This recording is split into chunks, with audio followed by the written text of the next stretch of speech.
I've logged into my ACCA account. Let me share my screen.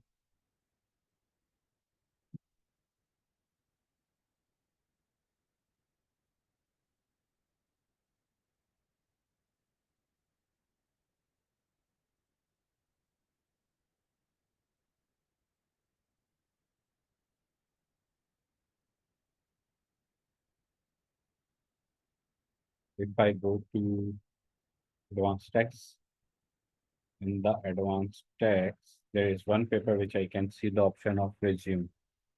So I have resumed my exam.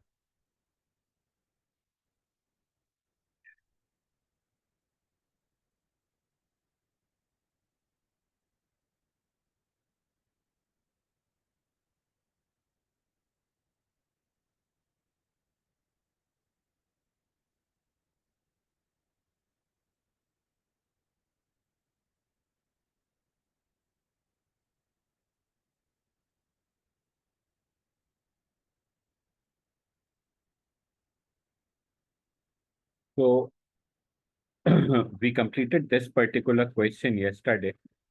Before I start for today, if any one of you want to ask anything in particular from this question, so please do let me know.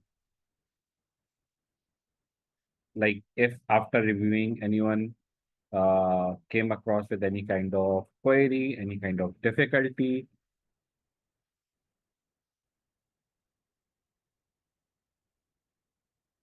any such type of thing.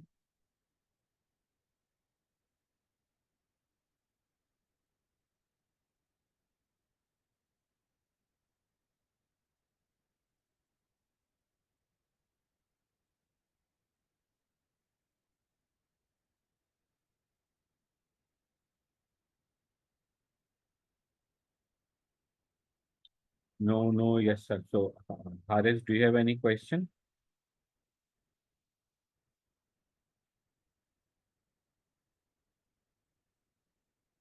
The whole shareholding sale is qualified as SSE. The answer is yes.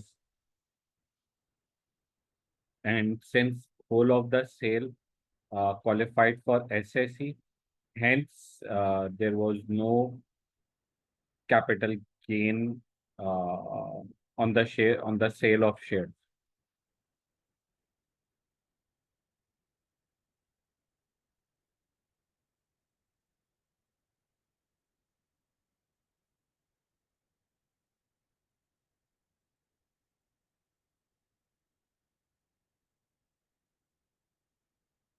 Yeah, sure. Yes, please. You can. Feel free always. अस्सलाम वालेकुम sir.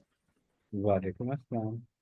Sir जी, असल confusion जो थी ना मुझे वो ये थी कि नोट्स में जो सब्सटेंशियल शेयर होल्डिंग एग्जेम्पशन का वो जो डिफिनीशन है ना, तो उसमें वो हम्म। क्लियर लिखा है कि मतलब जो हमारे सारे शेयर होल्डिंग है मोर देन 10% से, उससे सब्सटेंशियल अमाउंट अगर हम सेल कर लें, मतलब all over whole share holding नहीं, लेकिन No, ज्यादातर no, पैसे no, में किट no, में no, भी no, no, जी जी no, जी। no, no. So here I want to pause. So I do recall we had a very clear conversation on this particular point in the in during live classes as well. And the query is exactly on the similar line which you just raised, which is substantial shareholding is on the sale of substantial shareholding, or is it only available if I make a disposal of, let's suppose, a nominal amount of shareholding as well, right? This is again to be precise your question. So answer to this question is to conceptually correct you. It is substantial shareholding is not only available on the disposal of substantial shareholding. So it is not only available. So it is available on disposal of substantial shareholding as well as disposal out of substantial as well. So what does the word mean? Disposal out of. So disposal out of means, let's suppose if I have, I'm just saying, let's suppose 40% shares of a company. I am also a company and I have 40% shares of another company. And if I make a disposal of shares of another company, would I get substantial shareholding exemption or not? The answer is yes, because the statement says that the substantial shareholding exemption is not only available on the disposal of substantial shareholding, rather it is available on the disposal out of substantial. So the word out of substantial means, let's suppose if I have 40% or even 100%, if I make a disposal of complete 100%, I would get the SSE. And even if I make a disposal of, let's suppose, just 1 or 2%, still I would get the SSE. So the particular point is, for SSE, it is not necessary to dispose of all of the shareholding.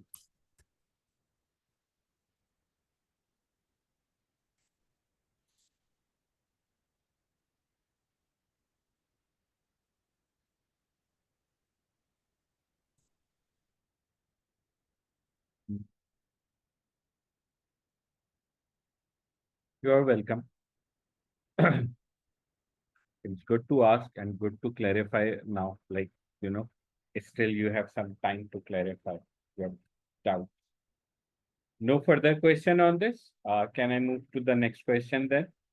The first question for today.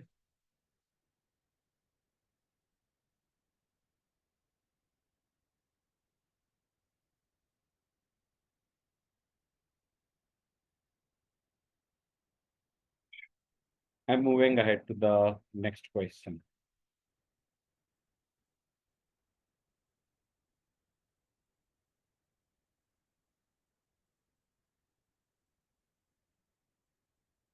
Risa, you should assume that today's date is 1st June 2024. Risa has requested advice in respect of the after-tax amount of an inheritance tax and the reliefs available to reduce an inheritance tax liability.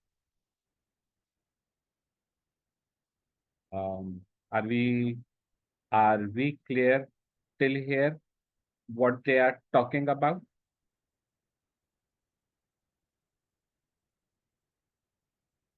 After-tax amount of inheritance tax and reliefs available. The reliefs available for her sale of partnership, for her share of partnership trading loss, and tax relief available in respect of two loans.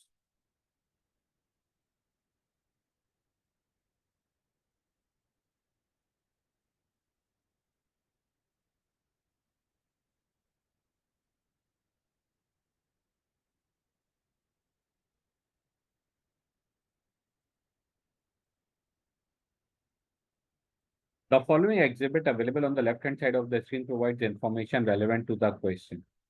The information should be used. Okay.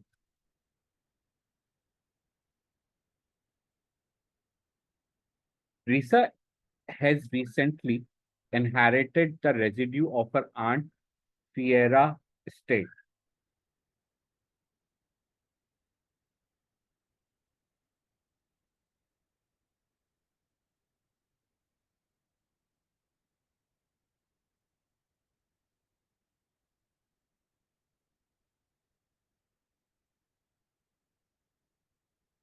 Risa left her previous employment on 30th September 23, became a partner in Piro and Company on 1st October 23, has not made any disposals for capital gains tax purpose since the tax year 2021.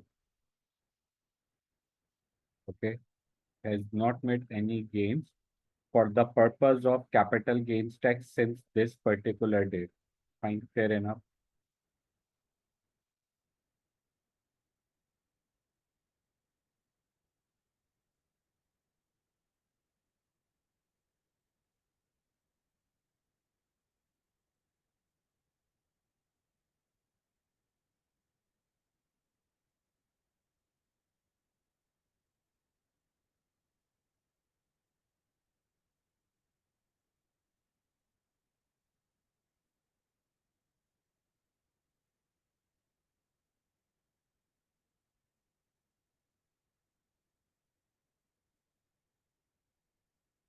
Has not made any disposals. Okay, perfect, fine. Fiera died on 8 Feb 2024, has always been tax resident and domiciled in the UK. Gave Raza's sister, Perla, an investment property on 1st March 2020. This was Perla's only lifetime gift.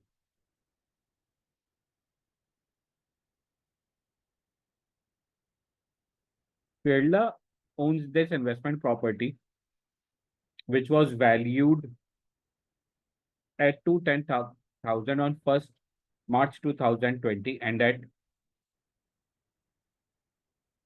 182,000 on 8 Feb 2024. Any key takeaway from this?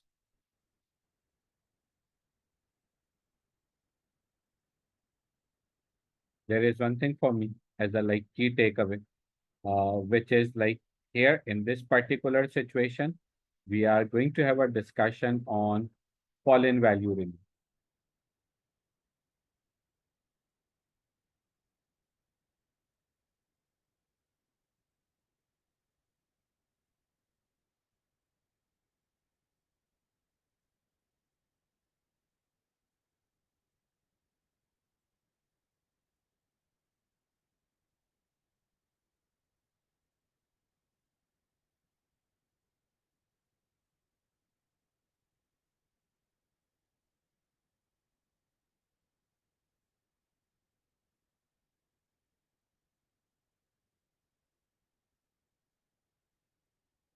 Pierre left the whole of her estate to Risa except for a specific bequest of 90,000 cash to Perla.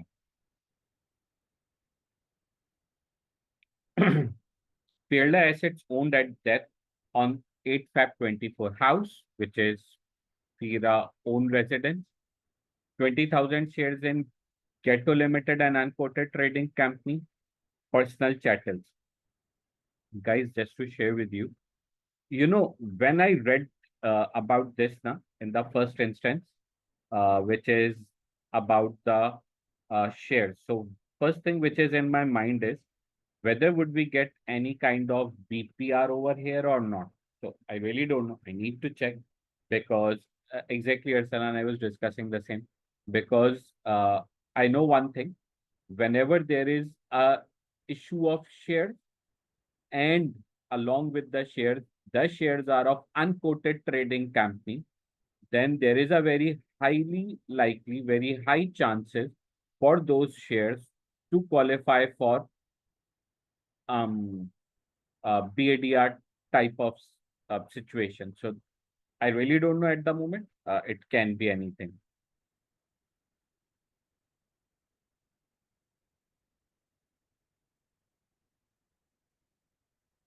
Okay.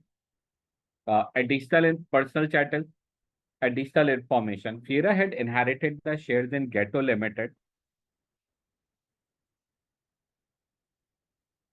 a 20% holding from her husband Macro on his death on 21st November 2022.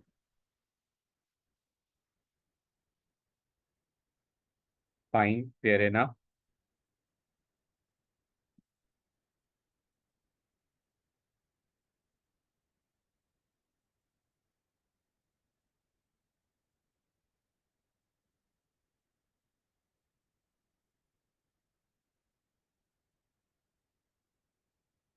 Macro had acquired the shares on 2nd May 2014. Macro has used the whole of his nil rate band for inheritance tax purpose. The last line of additional information, very clearly, there is a message in the last line, which is there is no concept of transfer of NRB between spouses.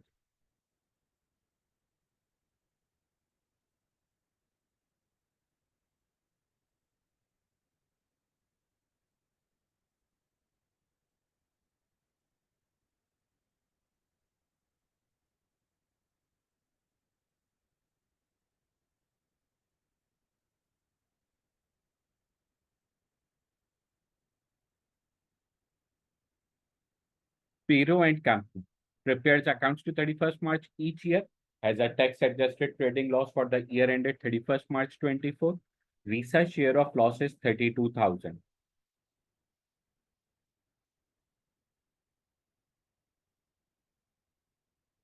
Risa other income. Risa earned an annual salary of 96,000 about her previous employment, which terminated on 30th September 23. She also received a bonus of 34,000 in each of the tax years 21-22 and 22-23.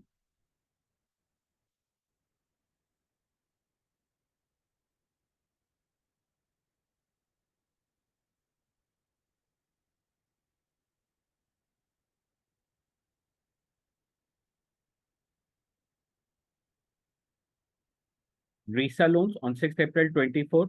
Risa took out the following loans.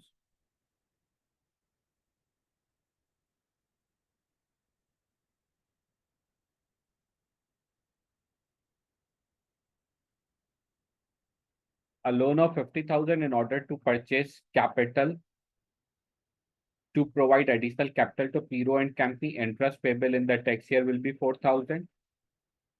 A loan of 80,000 to finance the acquisition of residential investment property. Interest payable in the tax year 24-25 will be 5020. The residential property will generate taxable income of 24,000 in the tax year 24-25. Risa will be a higher rate taxpayer.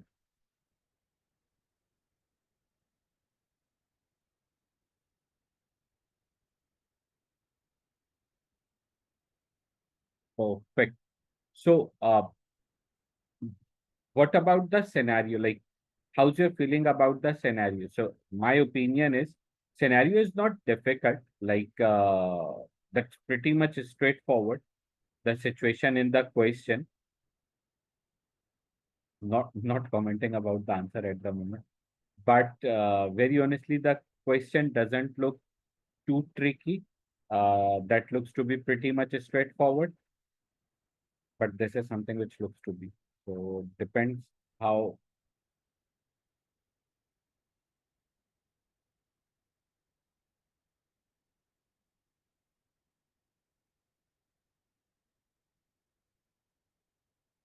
Right? Let me look into the requirement. Explain the relief available in respect of lifetime gift made by FIRA to Perla as a result of FIRA death. And the word is explain the relief available. So the word is explain the relief available. So I hope you understand why I am highlighting this particular statement, because very clearly, no need of any calculation, any kind of thing, only explanation of relief available. That's it.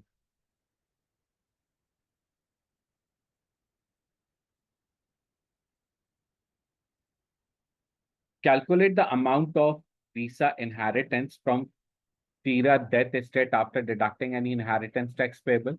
You should include an explanation of the relief available to reduce the taxable value of the estate. So calculations are also required. So not only theory for this part, this particular part of the requirement.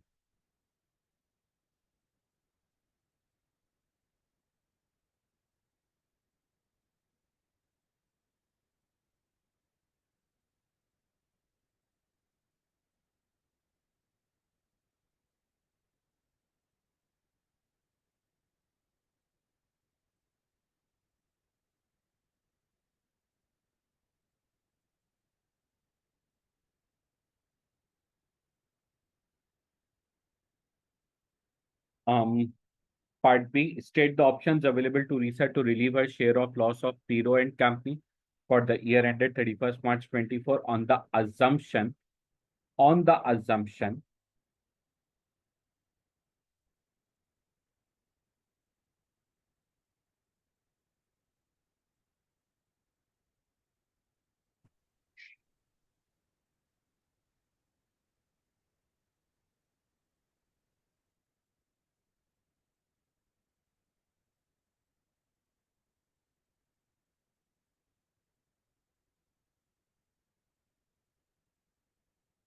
that she wished to carry She does not wish to carry the loss forward. Explain which of the options are available for relieving the tax loss as identified will result in the highest income tax saving for RISA and calculate the amount of this saving. What does it mean? Like first in the first option, to tell what are basically the options available to adjust the loss and comment on the most suitable and the most beneficial method as well, right? Explain how income tax relief will be available in respect of the loans taken out by Visa on 6th April 24 and calculate the amount of any income tax savings for the tax year 24-25 in respect of this.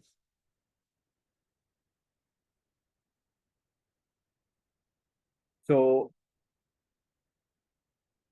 I'm done reading with the question. Any high level comment, if any?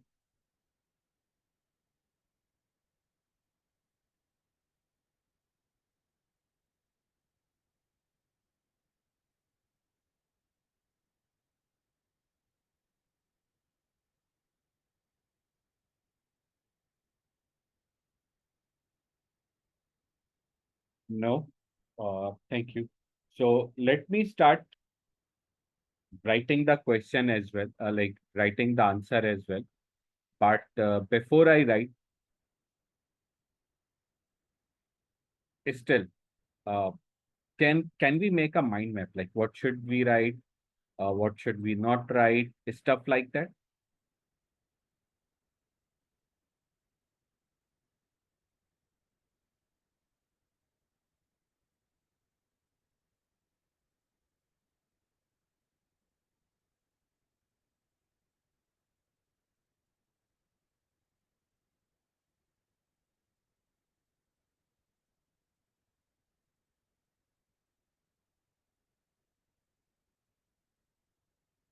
No, so I am asking for your feedback. What should we write and what should we not write?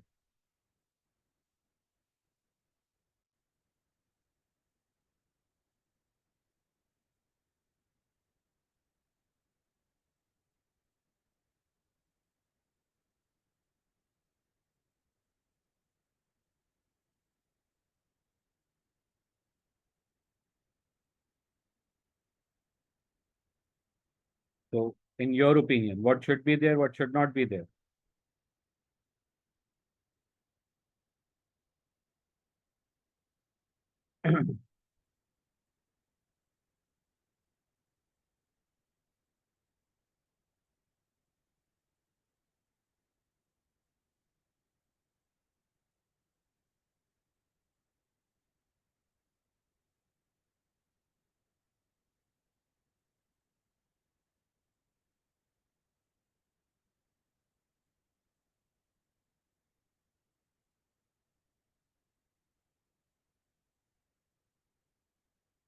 So, very sweet and simple.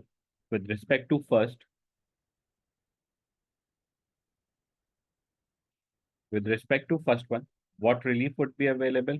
The one and only the fall in value relief would be available because there is a fall in value for the investment property which was gifted to lifetime gift to Perla, right? So this is the only thing.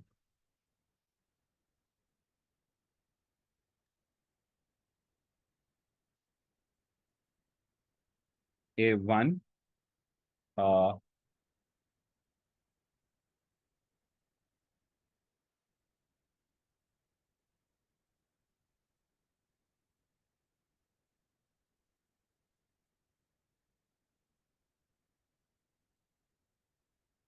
relief available in respect of lifetime gift to Perla. Bold, underline.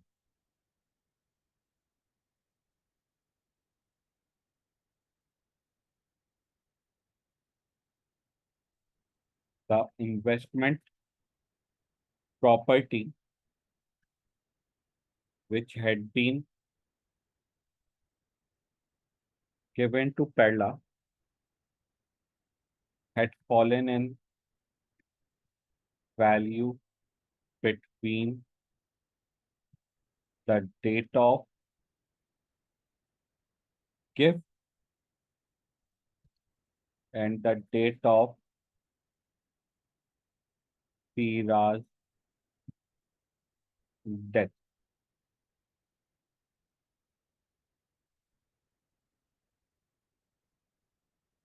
The fall in value relief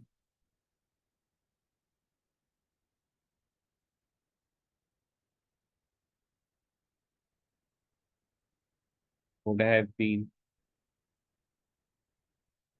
taken into account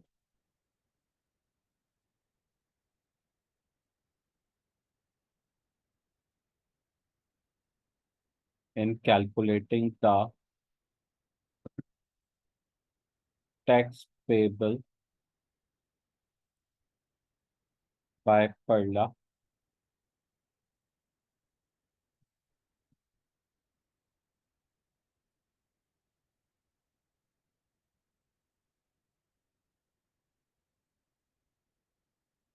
Hmm.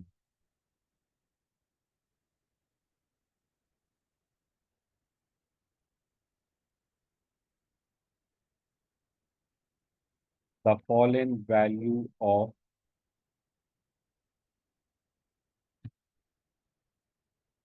gift should not be considered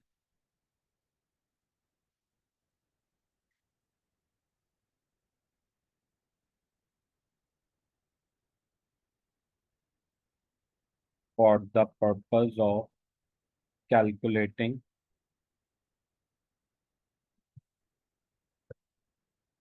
remaining nil rate band available.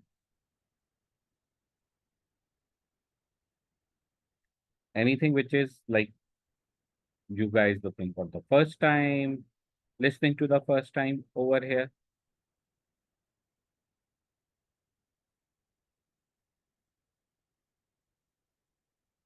Second, calculate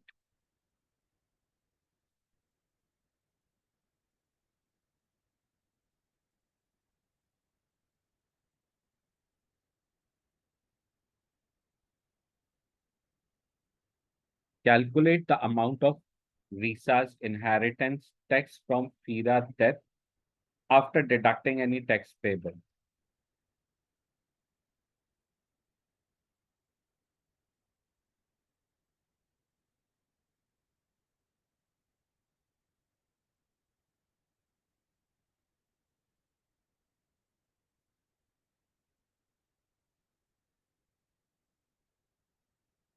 Risa inheritance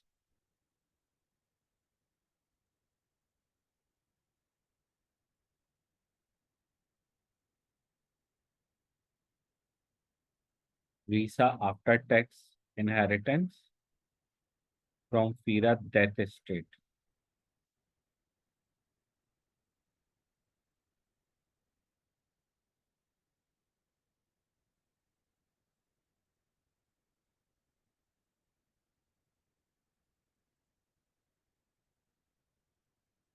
Yes, so what should be there, what should not be there?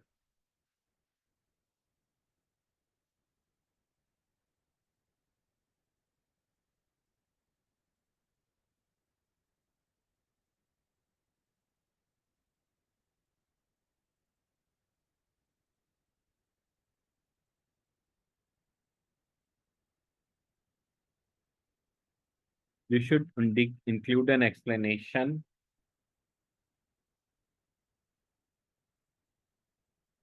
of relief available to reduce the taxable value of estate. So can you please elaborate what is the meaning of the second line of this requirement A2? What does it mean? Like,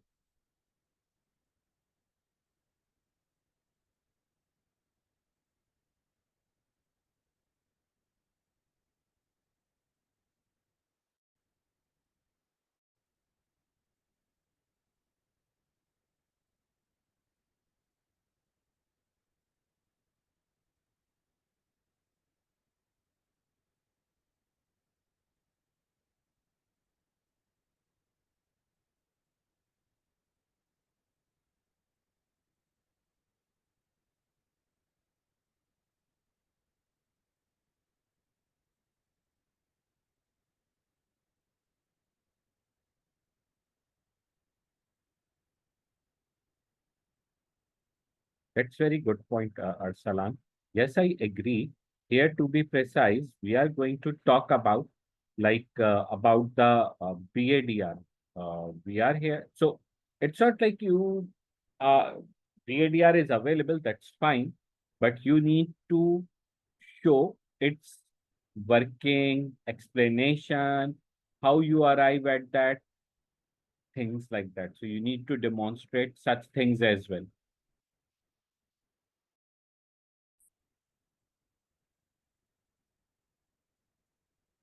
Did I say BADR or BPR? So if I say BADR, I apologize. It should be BDR because in IHT there is no concept of BADR. BDR, sorry, BPR, not BDR, BPR. My bad.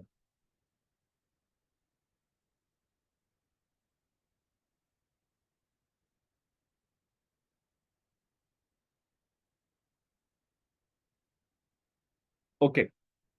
So after tax, it's basically calculation and explanation, right? If I look into the requirement, calculate the amount and explanation.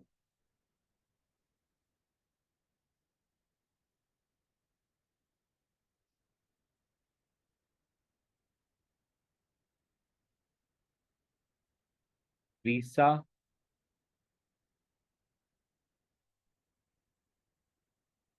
inheritance, after tax, inheritance from FIRA estate would be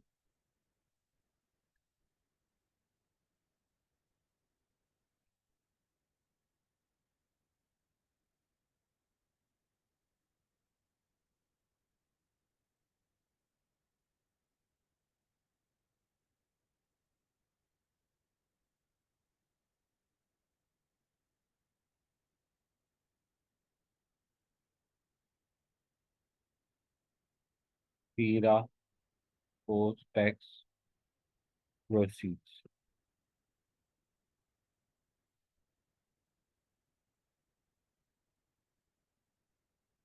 What will be FIRA post-tax proceeds? So first, I'm going to calculate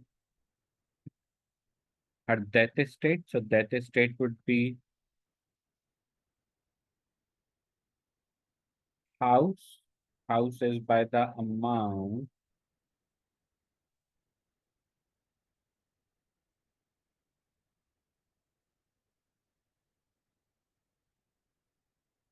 370. Then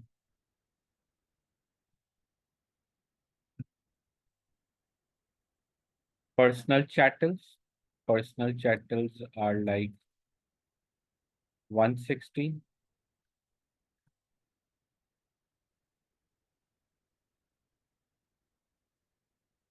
Shares in Galo Limited to 40,000.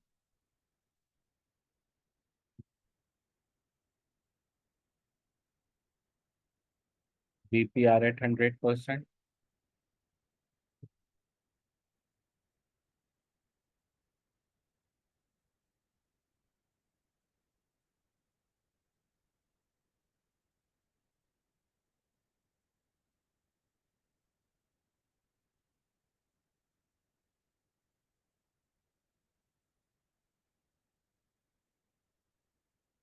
Total chargeable estate,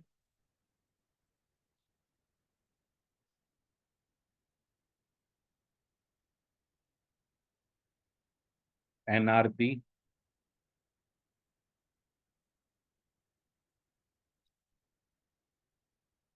NRB is 325,000 less used in last 7 years of gift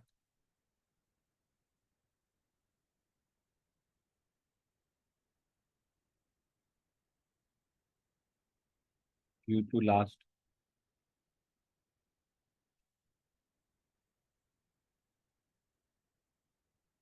What was the gift amount?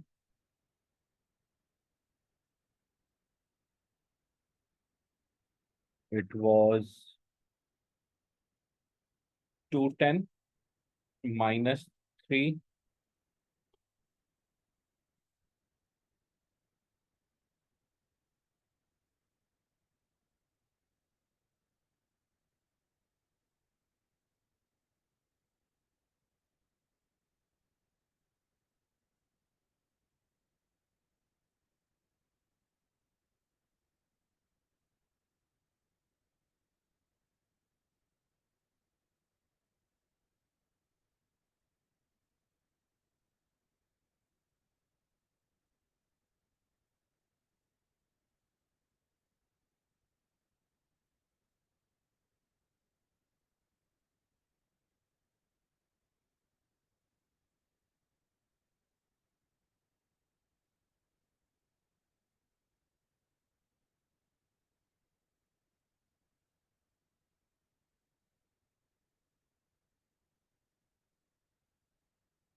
After tax inheritance would be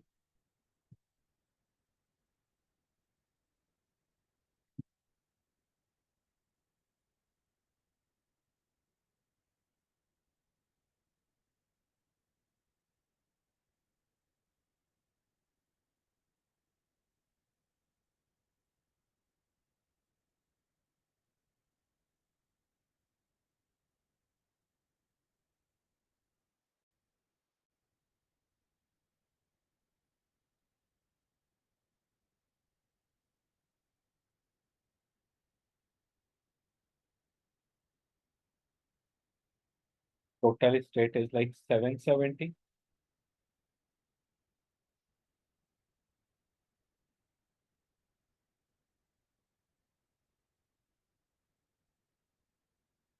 Pacific bequest 90. IHT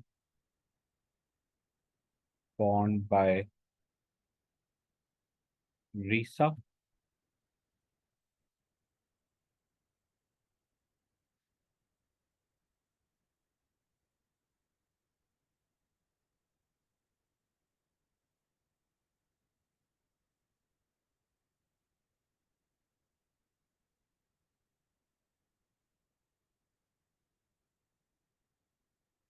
Sorry, I am just looking to the comment.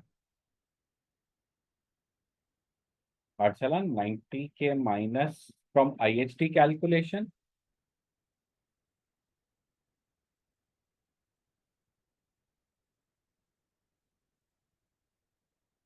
Okay, okay, my dear. No worry.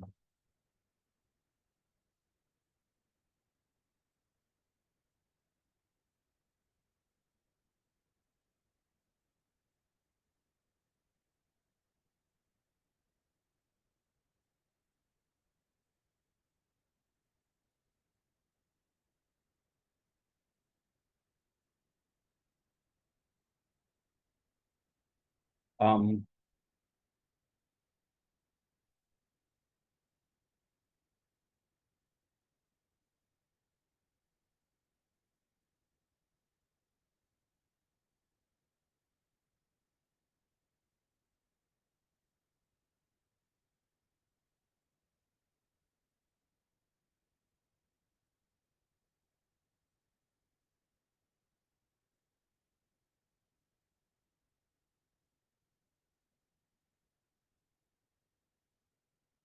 Perfect.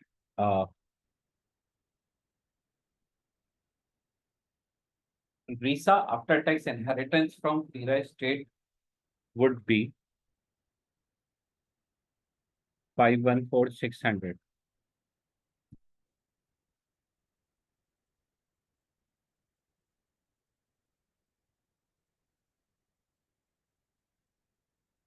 I hope that would be clear, right? Anything further? Like, fine, I have discussed that, but is still anything further?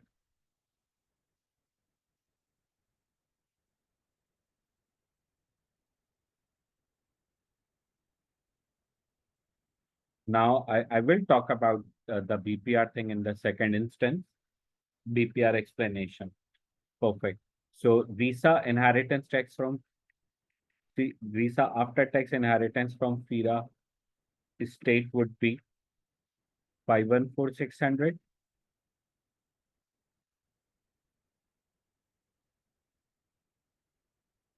Um, residential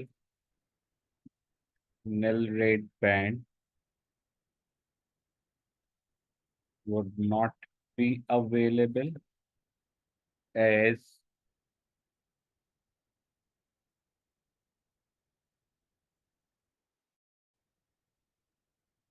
visa is not descendant of FIRA.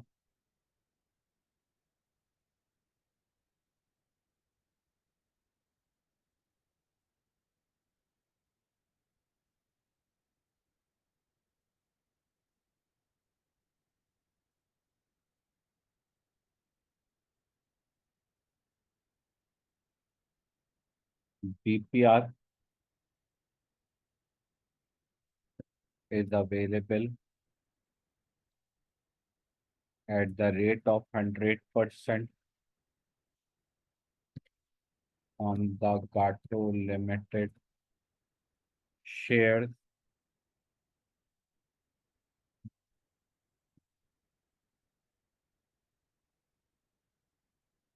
This is because the company is unquoted trading company.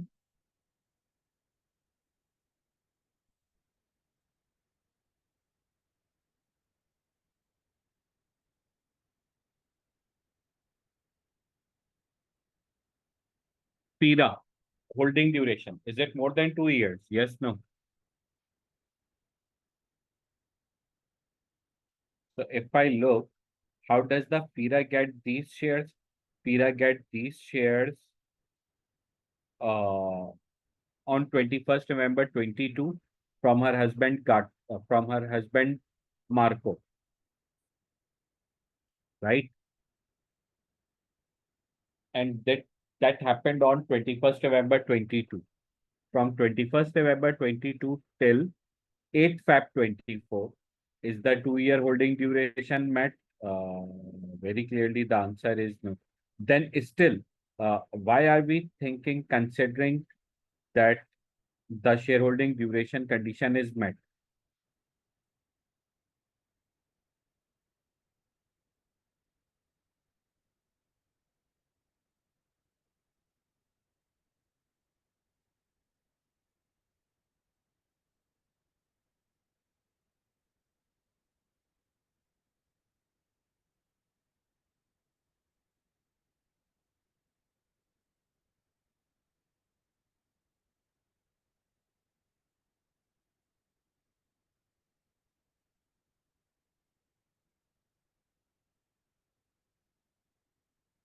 If inherited, then total holding would be considered.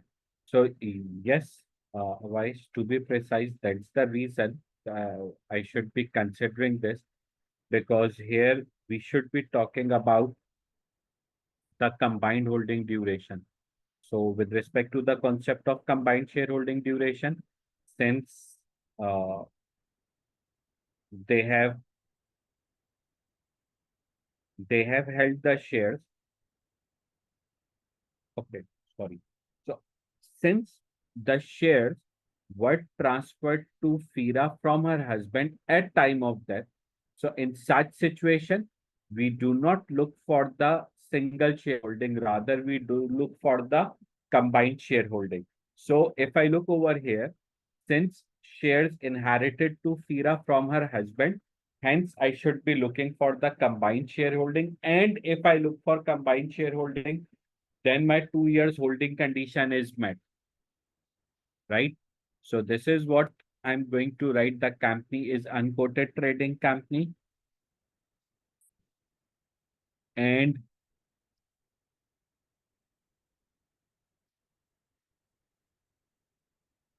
although Fira did not personally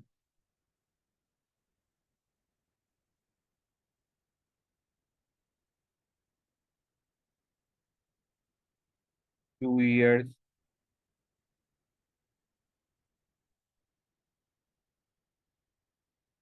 prior to transfer on death.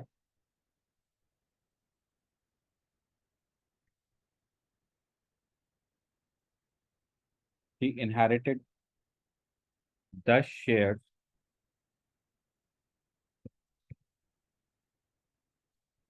on the death of her husband,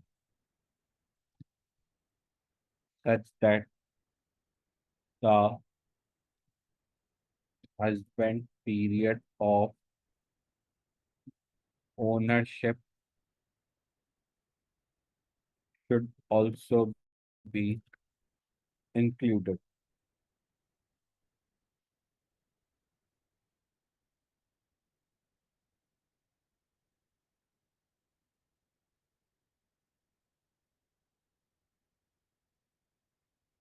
And therefore, the aggregate shareholding duration of 2 years is met.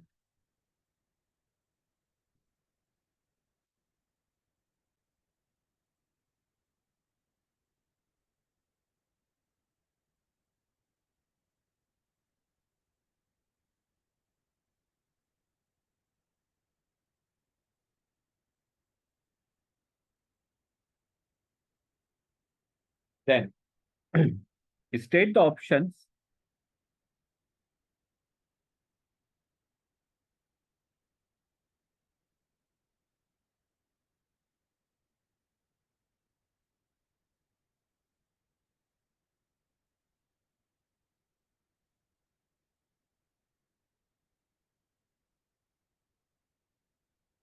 state the options available to Visa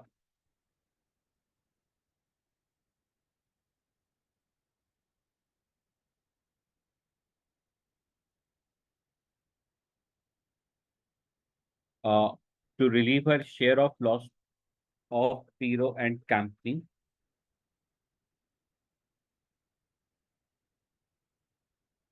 for the year ended 31st March 24 on the assumption that she does not wish to carry any of the loss forward.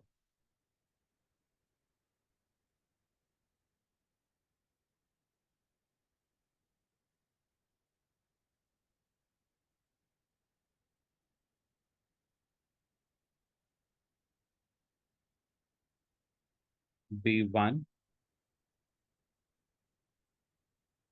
options available to Visa to relieve her share of loss.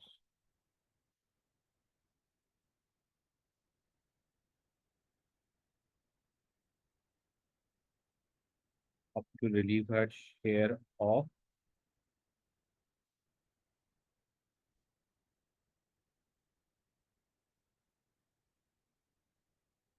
trading.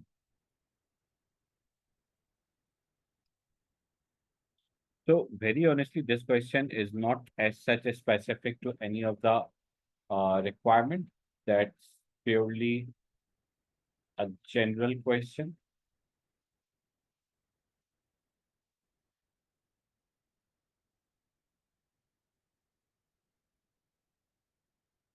Visa trading loss of 32,000 is in respect of the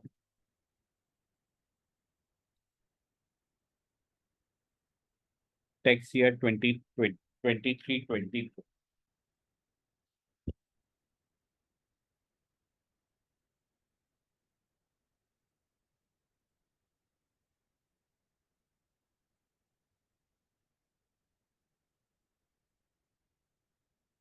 It can be relieved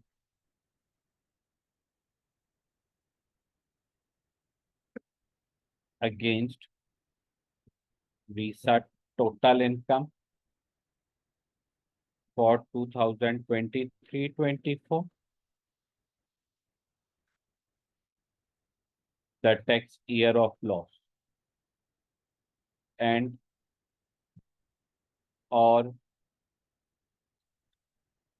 22-23?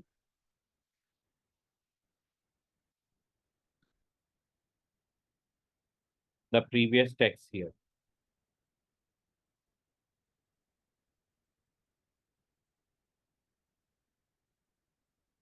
Alternatively, because the laws has arisen in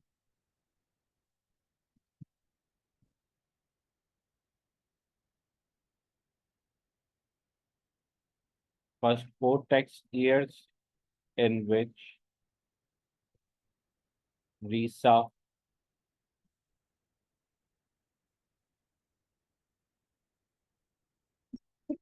will be a partner.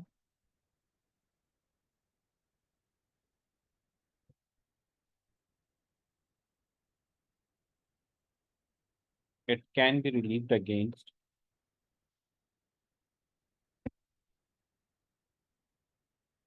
her total income of the 3 years prior to the year of the loss, starting with the earliest year, i.e. 2021-22,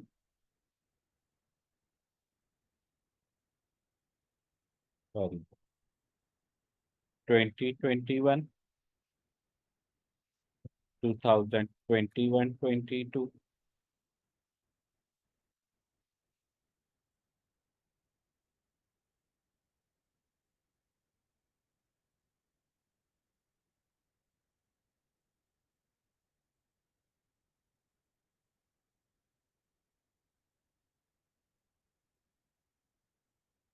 explain which of the options for relieving the loss would result in the highest tax savings and calculate the amount of tax saving. So 2 parts over here. First, explain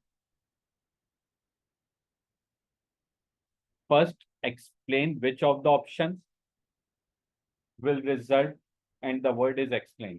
So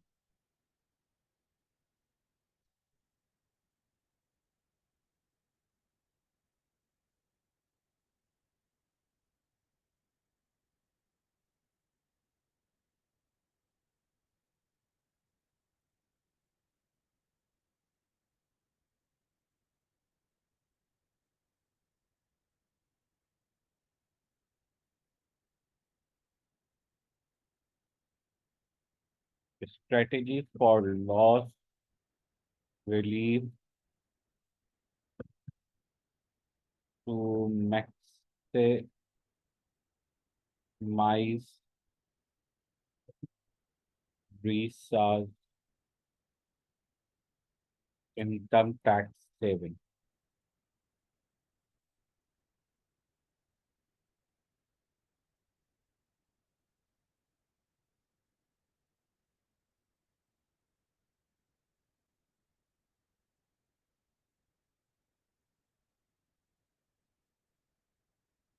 Hmm.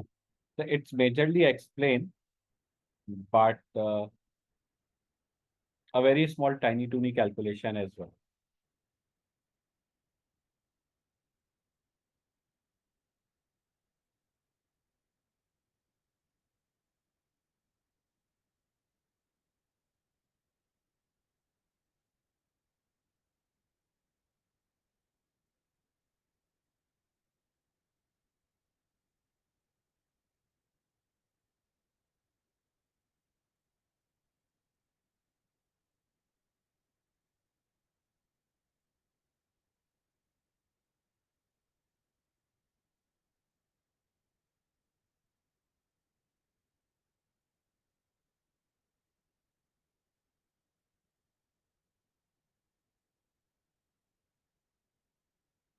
So let me discuss one by one. What will be the So, Arsalan, here it is basically the explanation of calculation. So what calculations you are going to do, you need to explain it. So it's not your pure uh, calculation or your pure explanation. I agree with what you said. But the good thing is, it's not that type of explanation which probably makes the life miserable or uh, very difficult. So if you are clear, if you are very well versed with the theory, then if you are very well versed with the theory, then this explanation is not an issue. Otherwise, yes, it would be an issue.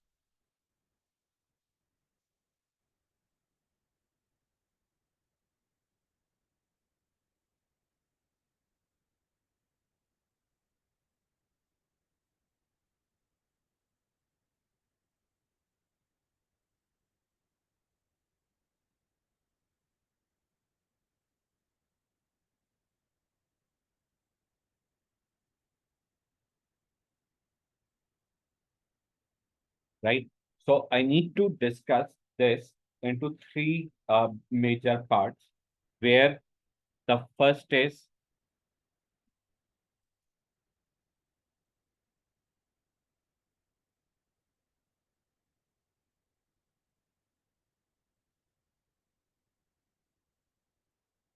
relief against total income of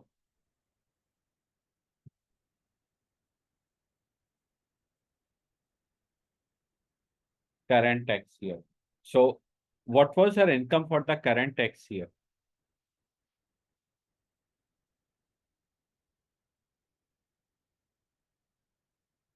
September 23.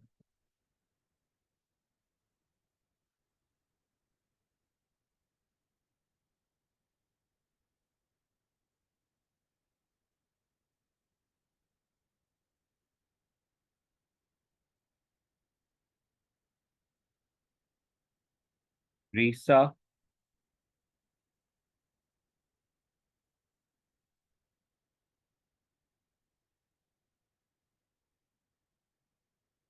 total income in 2024 will comprise of her salary only up to 30th September 2023 of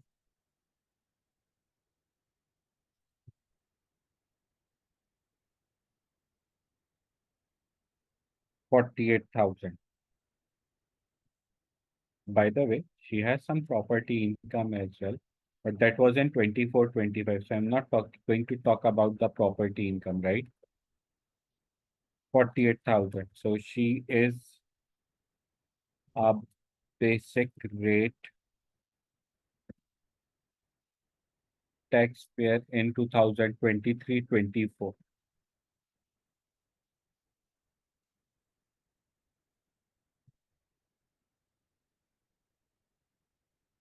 Such that claiming the relief in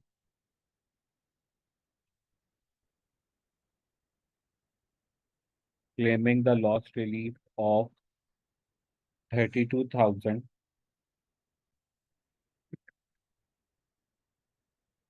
will result in an income tax save of 20% with no loss of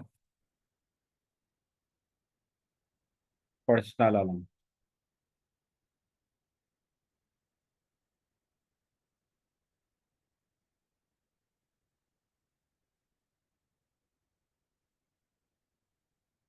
That here we will claim the loss relief till the personal allowance means 12570.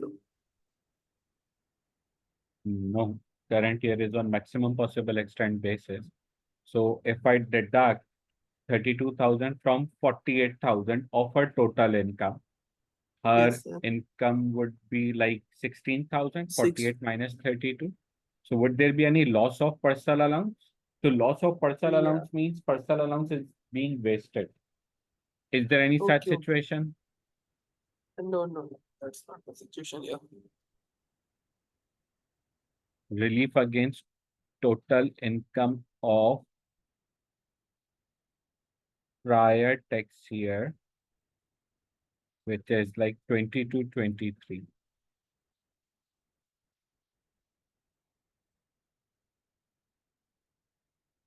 In 22, 23, Risa total income would be 96,000 plus 34,000. What is 34,000? 34,000 is the bonus which she got in tax years 21, 22 and 22, 23. Risa total income would be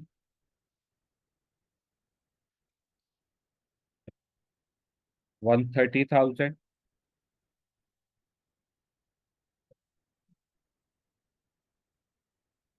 such that she would be additional rate taxpayer.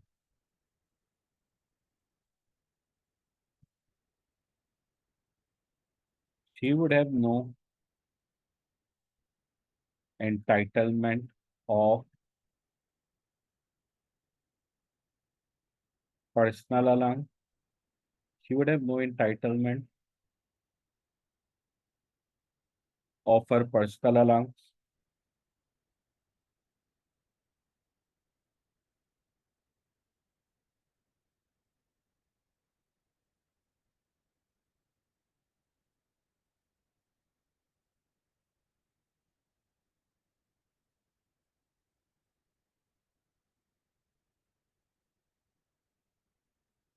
Claiming relief in tax year 22, 23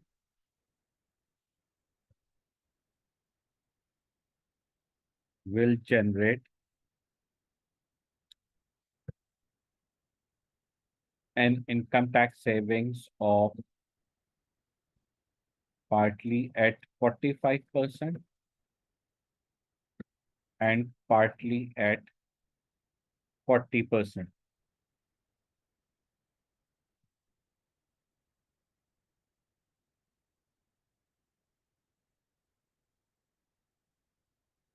If we adjust the loss, our income would reduce from 130 to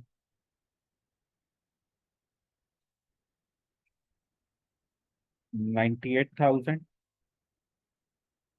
such that Risa would now be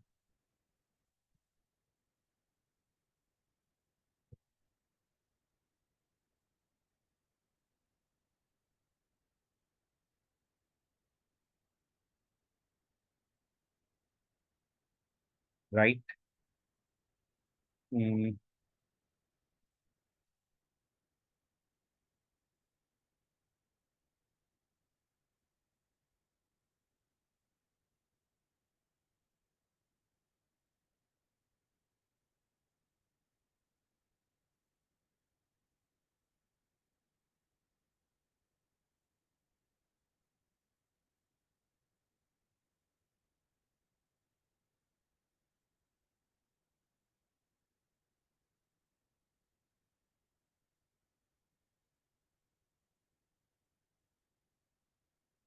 it's 2021 first, 21, 22, and 22, 23.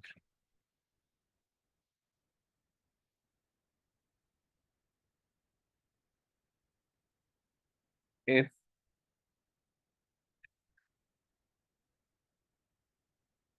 Alternatively, Visa carries the loss back to 2020-21. It will be relieved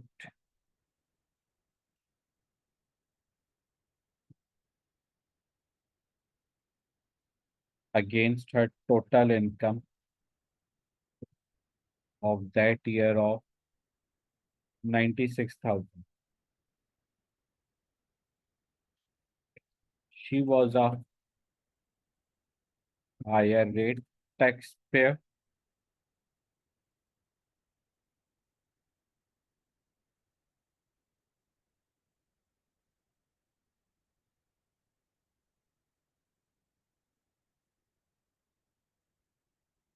Such that the rate of tax saved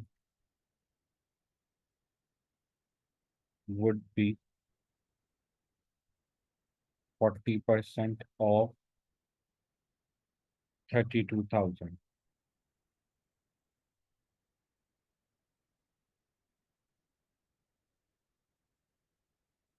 Explain which of the available options for relieving the loss will result in highest tax saving.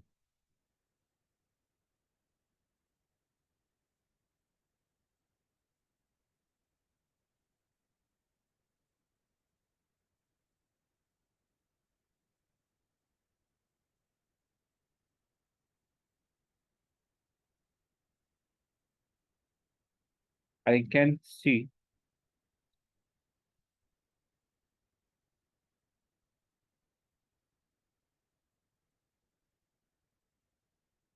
based on above,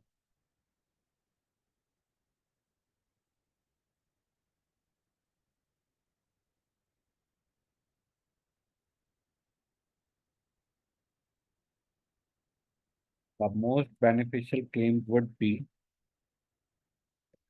to carry the loss back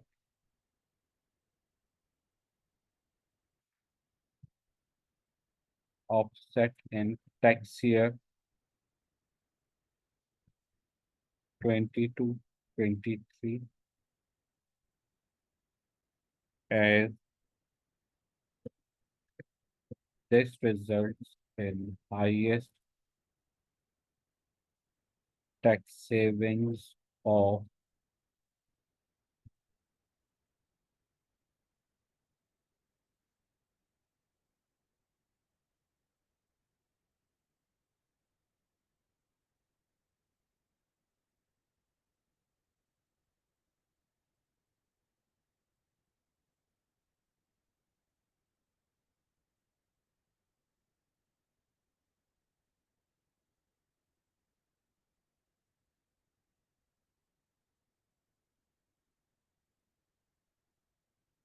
and I just noticed your comment working too.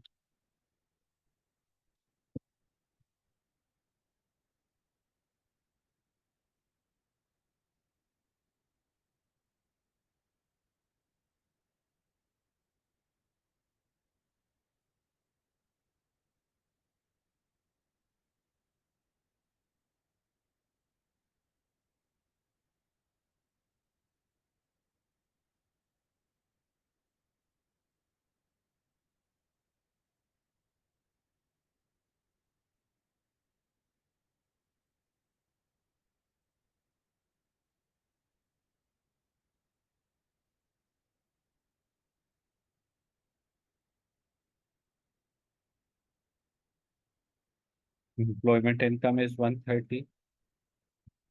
Same is the case here. Since no other income,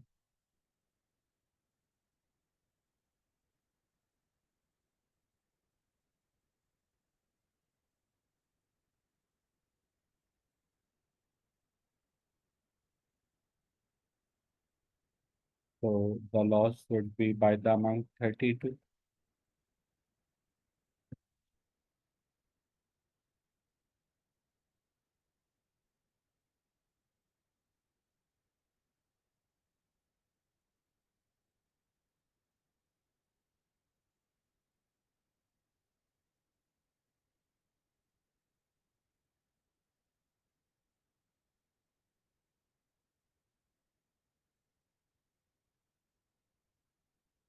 taxable income.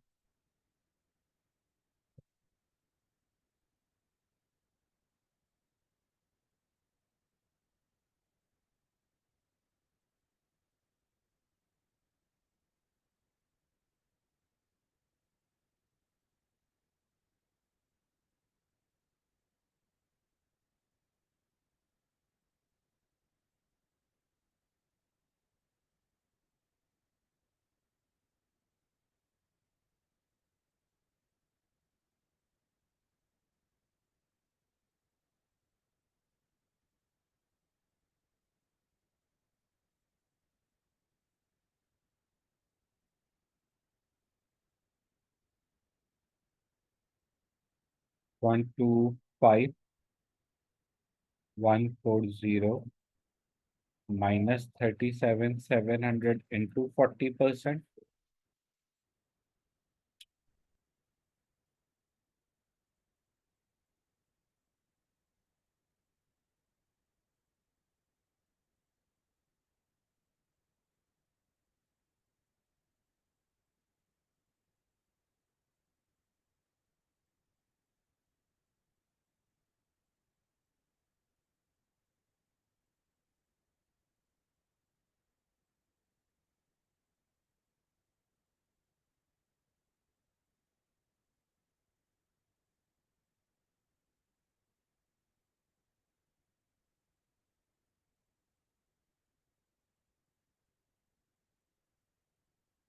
Two five one four zero.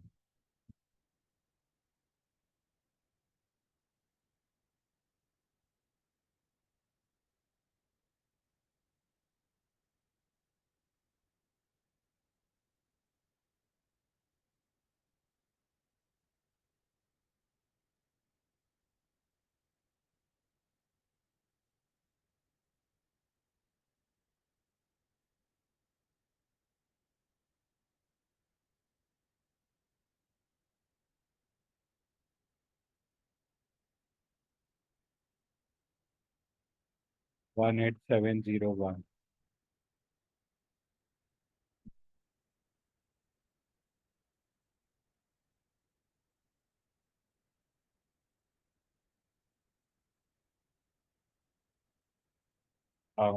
I'm done with this.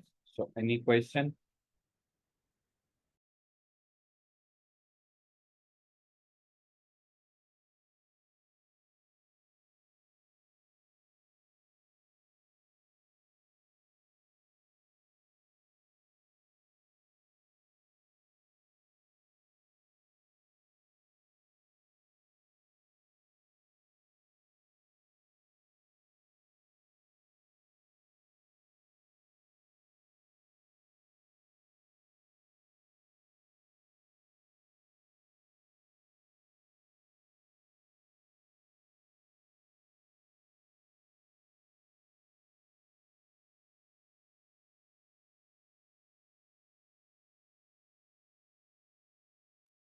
Okay, perfect.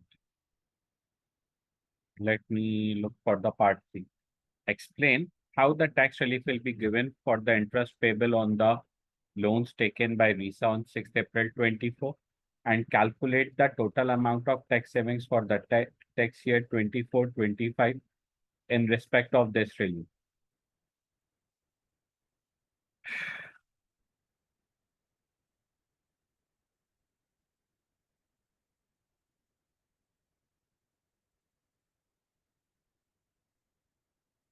Hmm.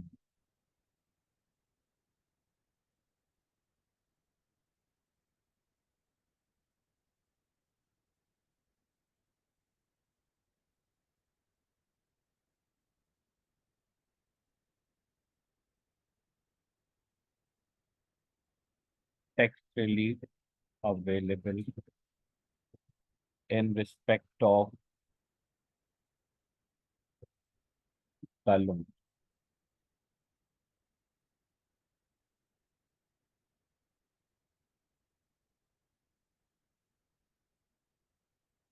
So there were two loans which I am supposed to discuss. The first loan is loan to provide additional capital to the company?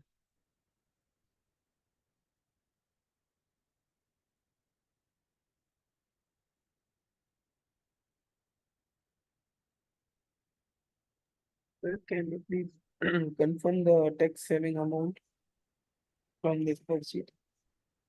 18701. You having some different answer? Yes, sir. Okay. So what's your tax liability for both the years? No, sir, sir, the thing is you have written in the word 18071. 18701, sorry. Okay, okay. So transposition error in writing. Yes, sir. Okay, let me rectify it. Thank you.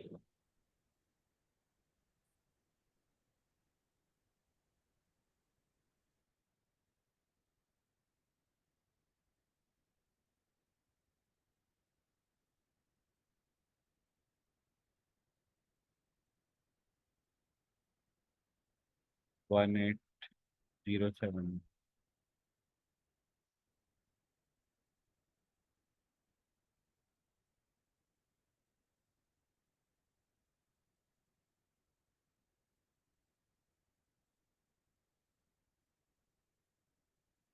First loan.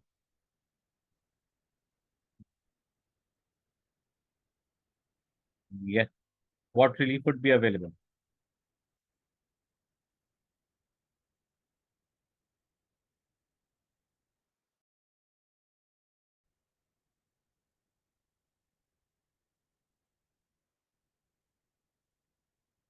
Otherwise, if you are very much confident to do like that, that would be the first advice to calculate it.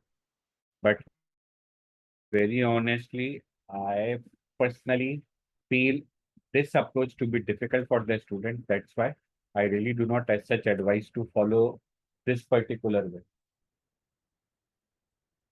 So if you are very much hands-on, then it's perfectly fine. Like if you are comfortable in this approach, then it's perfectly fine.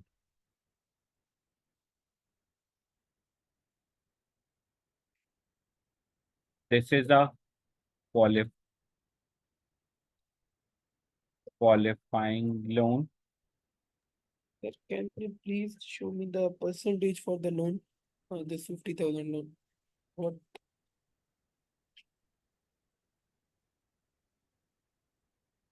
Interest payable amount is given, which is like 4,000. Okay, okay. This is a qualifying loan for the purpose of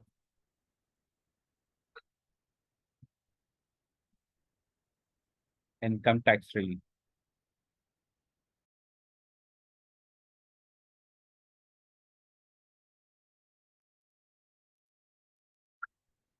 Income tax relief. Accordingly, the interest paid on this loan will be deducted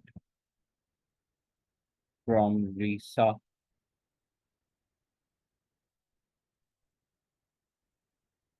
total income for 24-25.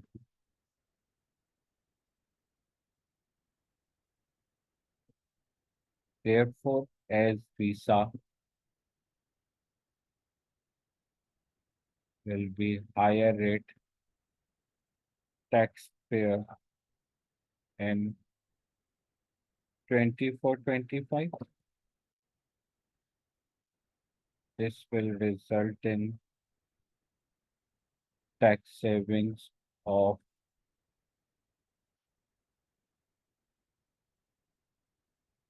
1,600.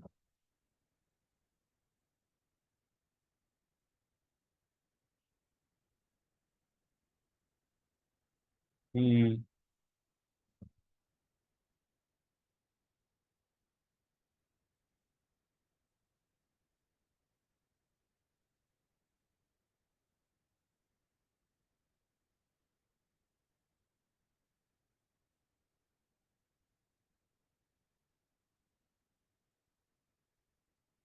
Look, visa will be high rate taxpayer in 24-25.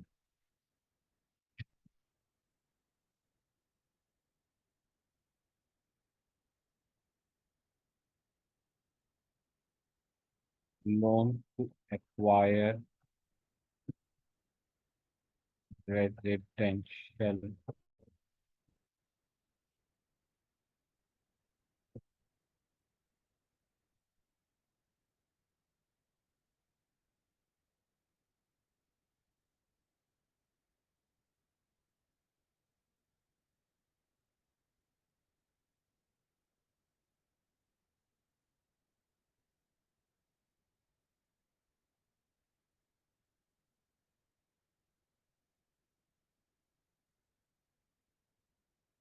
tax relief is available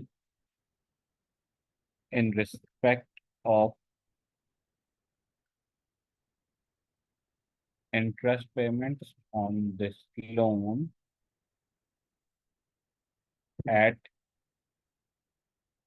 basic rate only.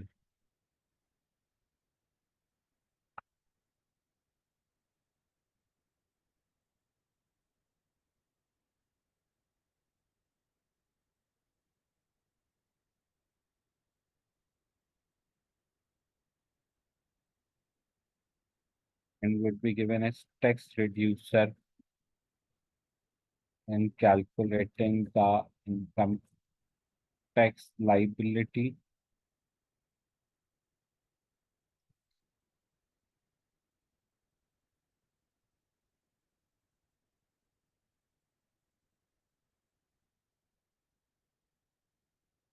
accordingly.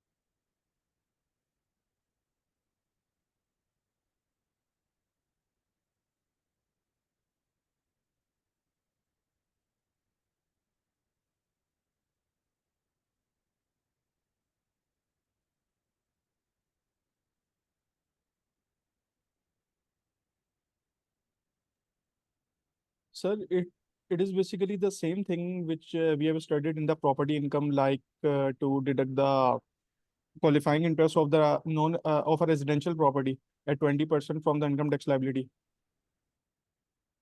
Can you please repeat your first line of the question? Like, I want to hear the statement from which you start this particular point.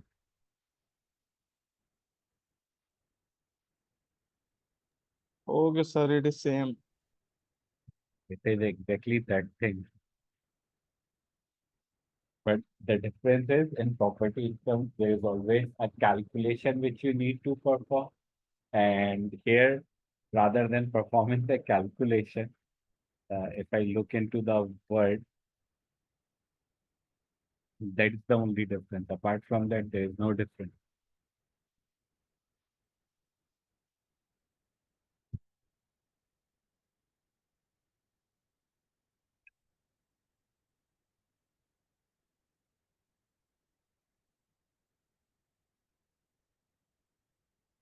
Anything further from this question?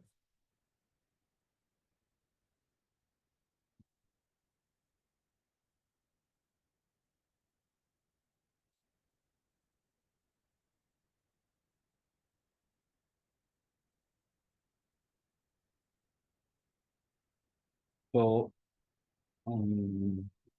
perfect.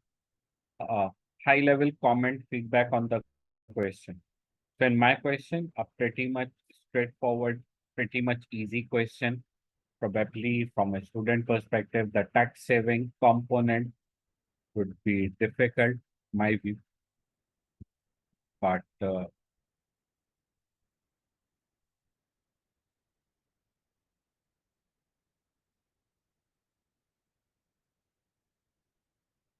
any such thing from your side?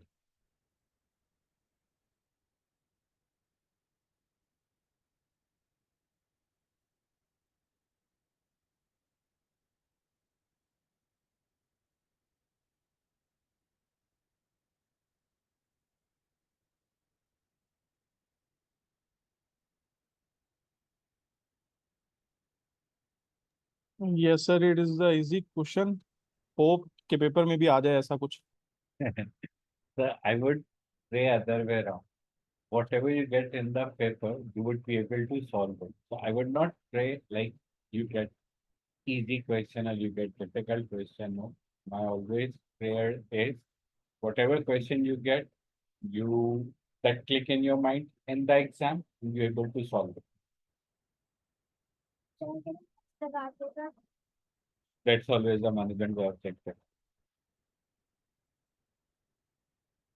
I 100% agree. So that's why my prayer is whatever question, whatever topic you face in the exam, that clicks in your mind. What to write, how to write, type of questions. At times, there are very easy things which on which students gets confused. Even just to share with you, I do recall one similar type of story from my exam time, which is in my exam there was some question on uh, there was some discussion about motor vehicles, person purchasing, selling, and I was thinking like if I mark it as exempt, so there was some capital gains context, and I was thinking if I mark it exempt, then no calculation required. The question would be concluded. But if I calculate the gain, there will be tax calculation, after tax proceeds, etc., etc. No, it can't be exempt. Like, examiner cannot give me very easy marks. Then, so my heart was saying on that time, no, it is exempt. Put it exempt, move ahead. My brain was like, no, it can't. It is not possible. Like a huge number of marks for just making exempt, making one, two-liner case. For example, motor vehicles are always exempt from capital gain. And then I go with my heart and I pass that exam.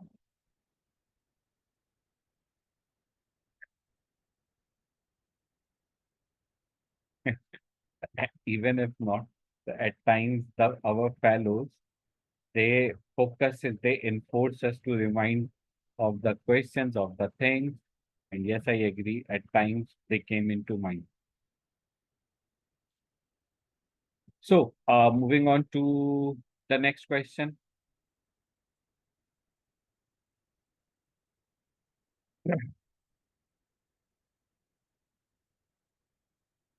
You should assume that today's date is 1st June 25.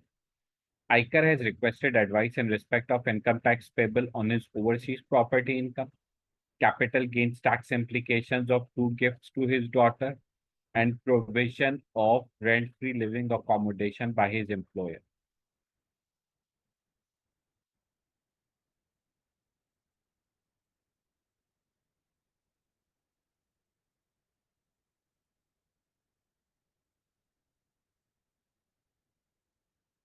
ICAR was born in Tassia and is of Tassian domicile.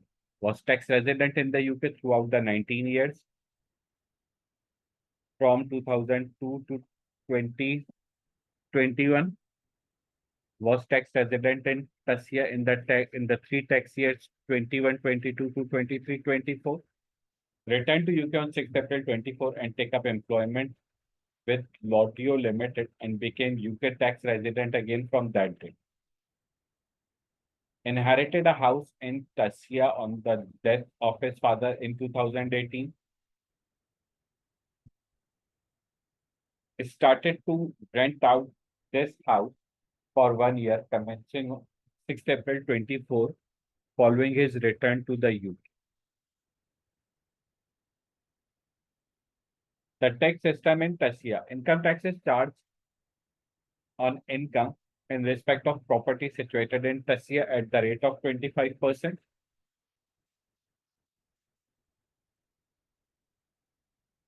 There is no capital gains tax in Tassia. There is no double tax treaty between UK and Tassia.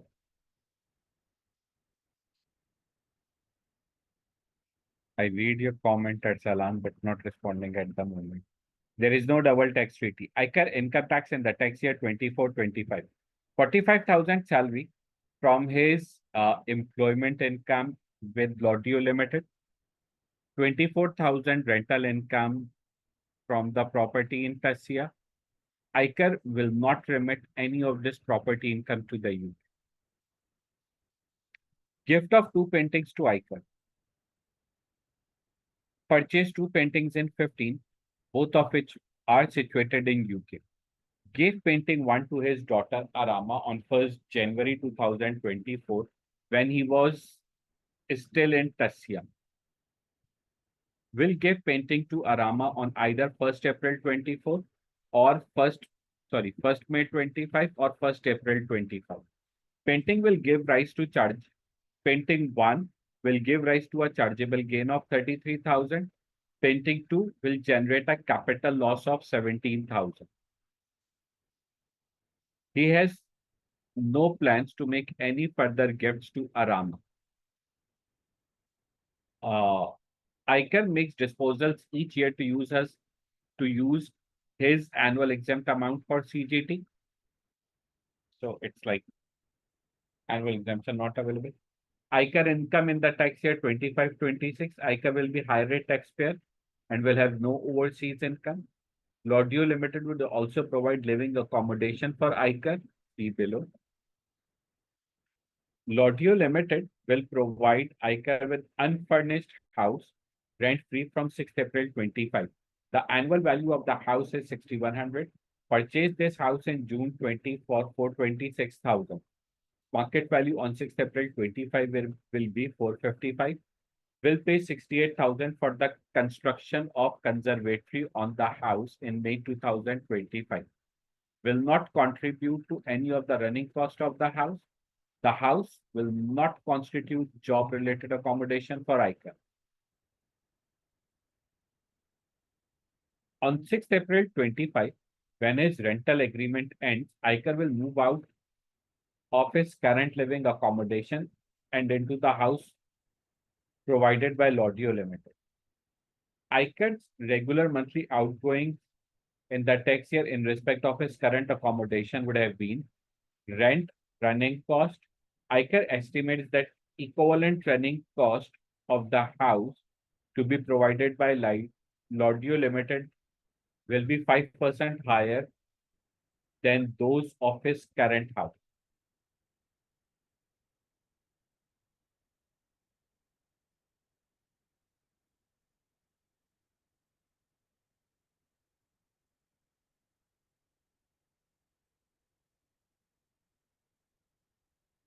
Why you said that? Okay, I agree. Sorry, Arsalan, exactly. I 100% agree. Very good observation, very good pickup. Calculate the amount of UK income tax ICAR would have to pay in respect of his overseas property income for the tax year 24-25 and on the assumption that it will be taxed on a rising basis. First. Second, explain whether or not ICAR is eligible to claim for his overseas property income to be taxed on remittance basis.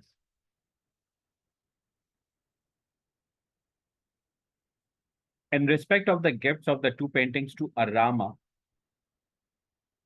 explained by reference to ICAR tax resident status why the disposal of painting 1 will be subject to UK capital gains tax. Explain whether it would be preferable for ICAR to gift painting 2 on 1st April 25 or 1st May 25 in order to minimize his liability to CGT. So primarily 1st April 25 versus 1st May 25, what it makes the difference? The difference is primarily of the fiscal year, and the difference of fiscal year would lead to realization of loss in fiscal year 24-25 or 25-26. Calculate the additional disposable income available to ICAR for the tax year 25-26 as a result of being provided with living accommodation with Lotio Limited. You should include an explanation of your treatment of the expenditure on the construction of reservatory, right? So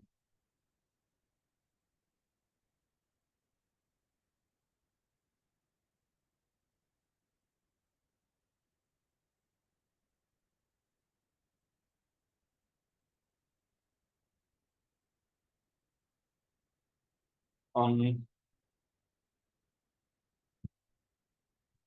anything in particular?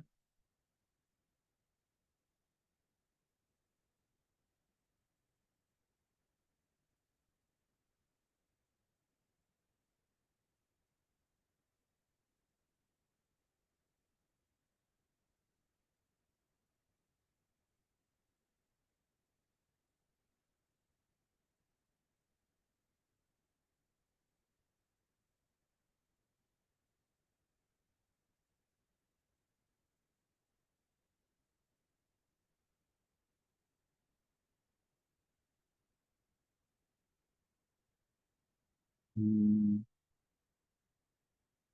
UK income tax in respect of overseas property income for the tax year 24-25.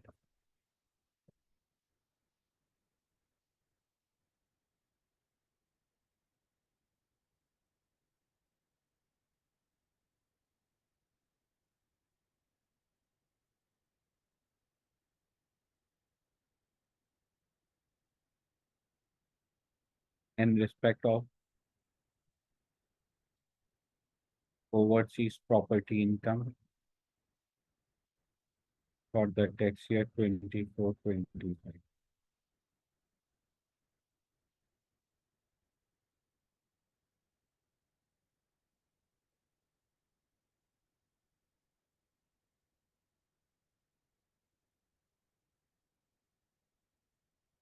Income tax payable on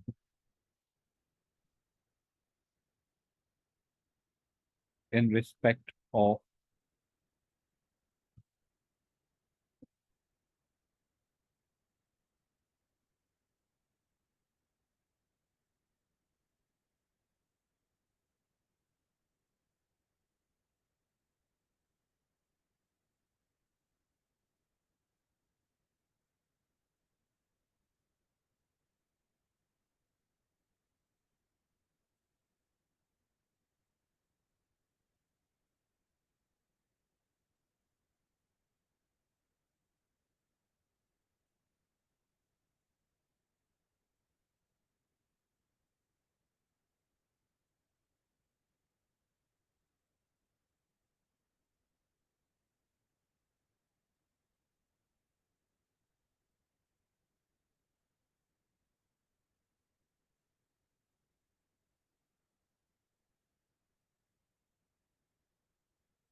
so I have first UK employment income.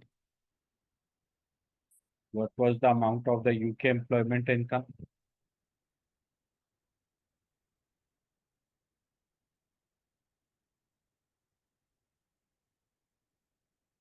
45 and 24.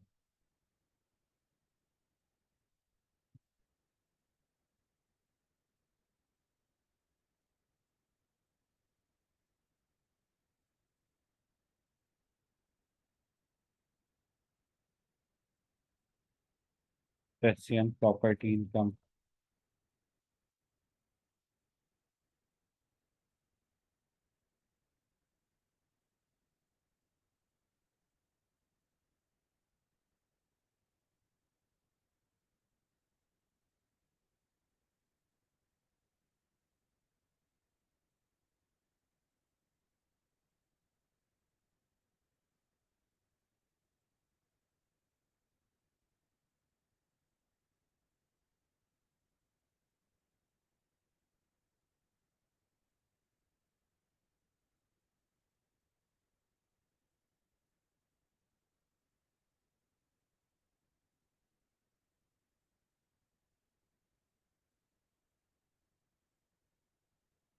37,700 into 20%.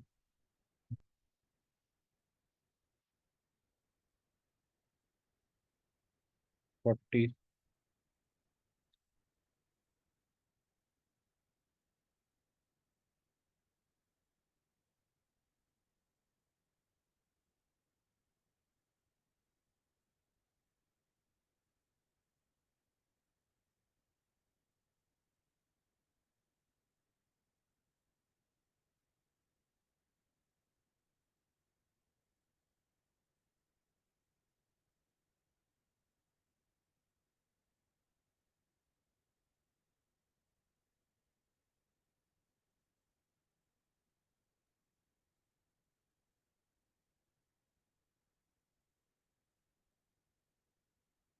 After this income tax liability,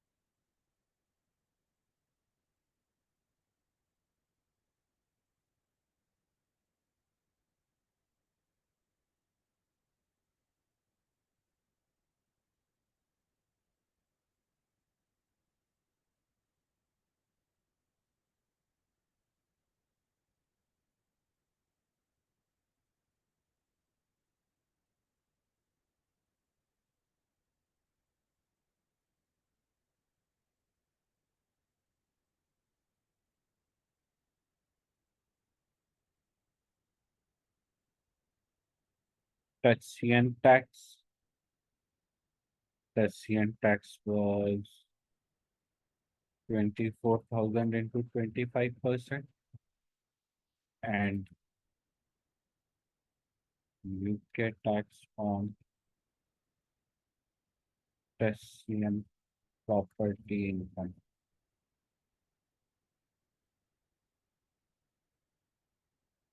45,000, zero.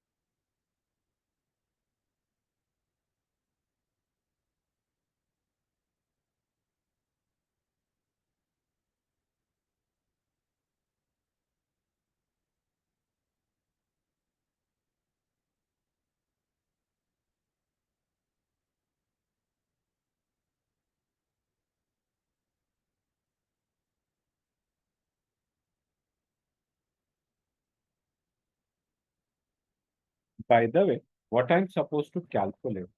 Am I supposed to calculate income tax payable, or I'm supposed to calculate the amount of UK income tax ICAR would have to pay in respect of his overseas property income, right? So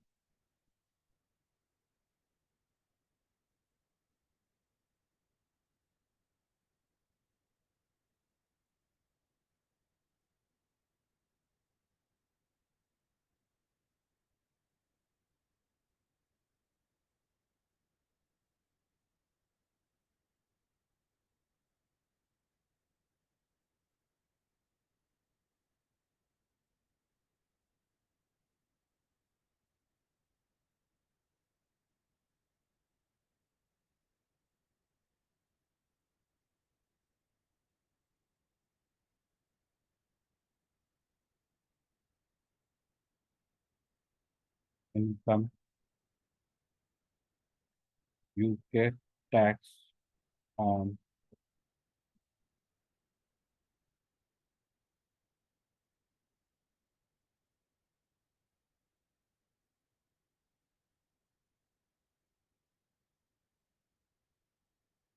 two five four six.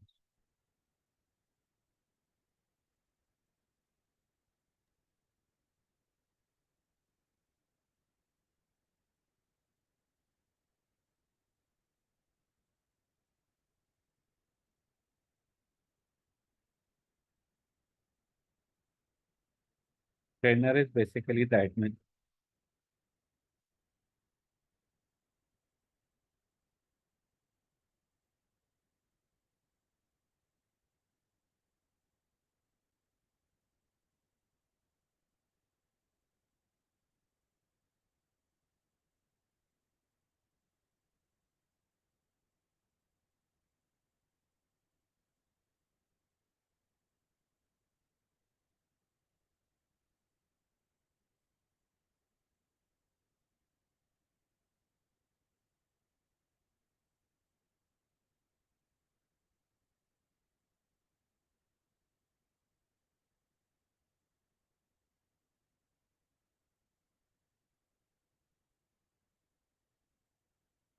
Availability of remittance basis.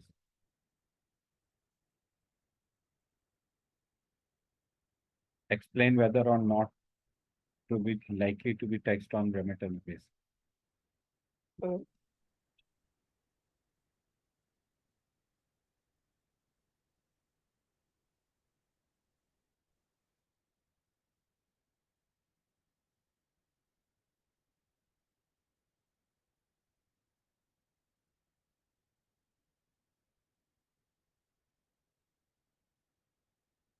The remittance basis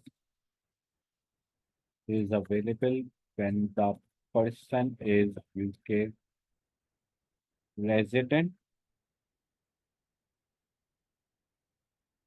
but not domiciled or deemed domiciled in UK.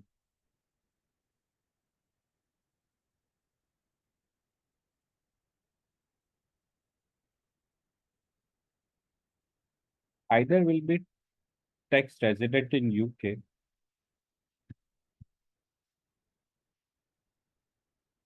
throughout the tax year 24-25 and he is not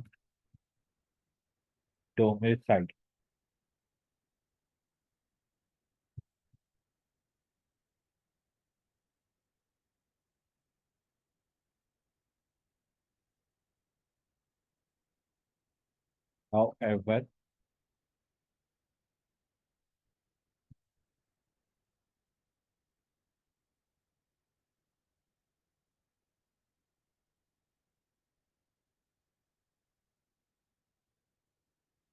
However, he would be considered as deemed domiciled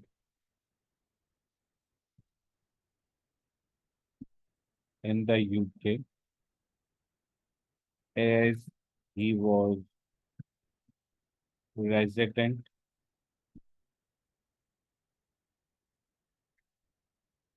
in the UK for 15 out of 20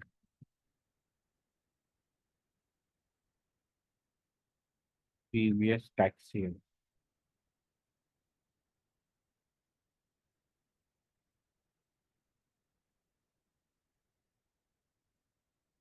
Therefore, ICAP will not be eligible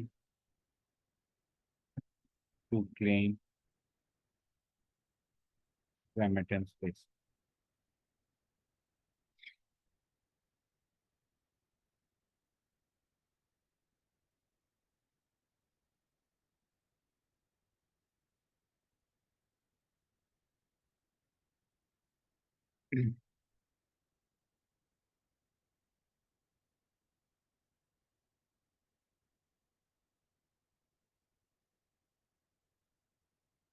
If we have to calculate, sorry, otherwise I just reading your comment.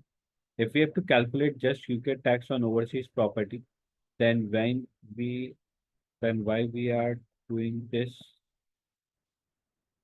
long calculation maybe. So first we need to be clear what's our status. Are we basic rate, high rate? So if you can do it in any simple manner, in any tax saving manner, Yes, you can do that. So that's not allowed type of thing. You can do that. But again, that approach would be subject to chances of error. So my current approach to the answer is where there will be less chances of error. It can be lengthy, but fair less chances of error.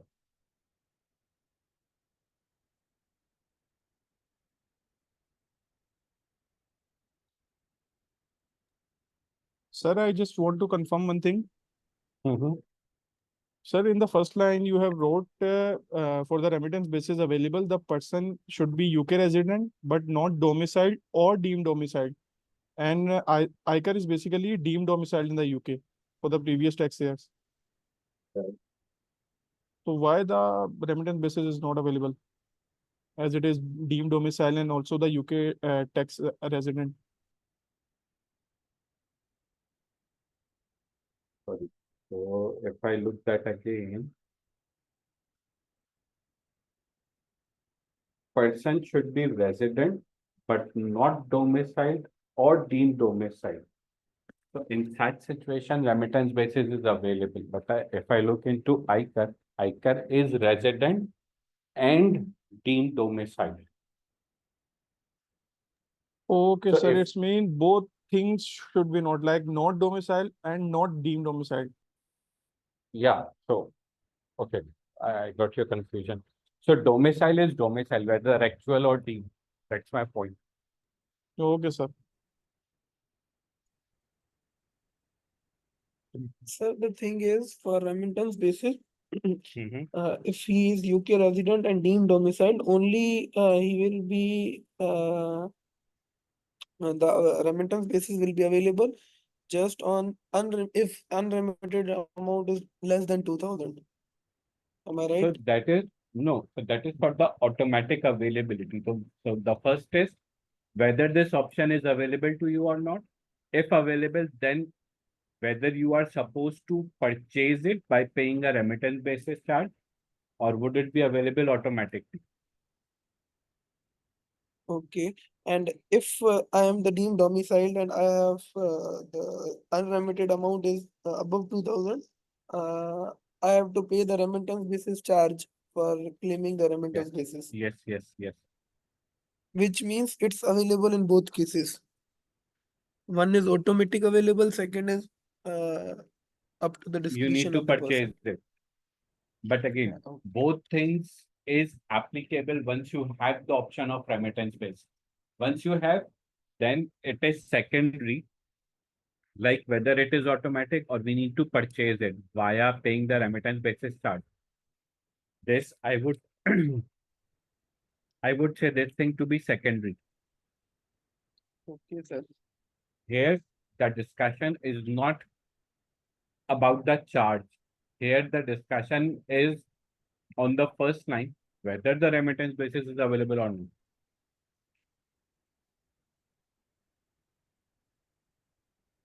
Mm, Sir, I just want to confirm uh, mhm. if he is deemed domiciled or not deemed domiciled, and the unremitted amount is above 2,000,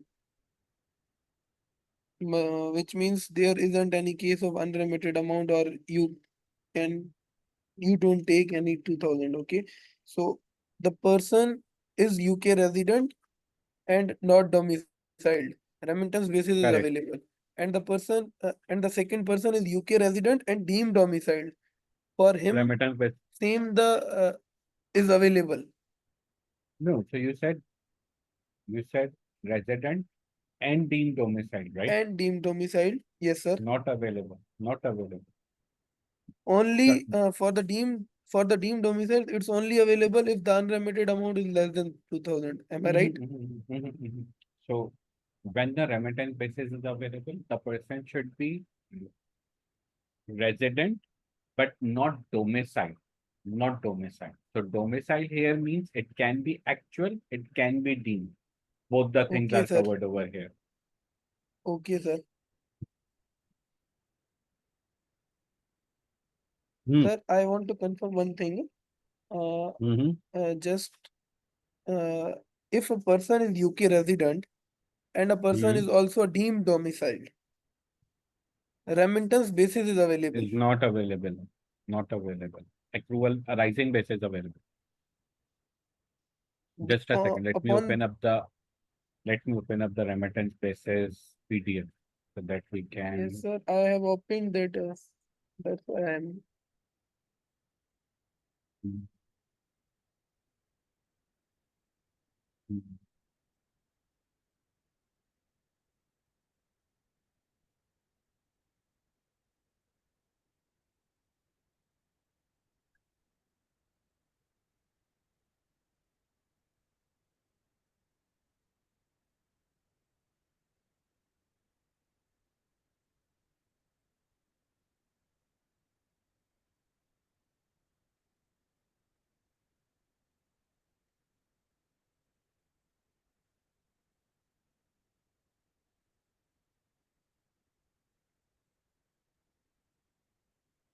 Hmm.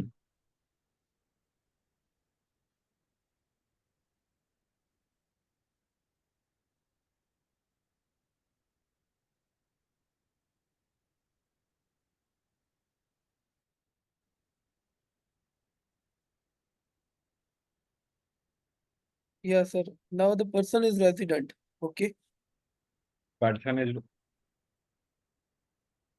UK resident resident. and We are here. yeah, and deemed domiciled.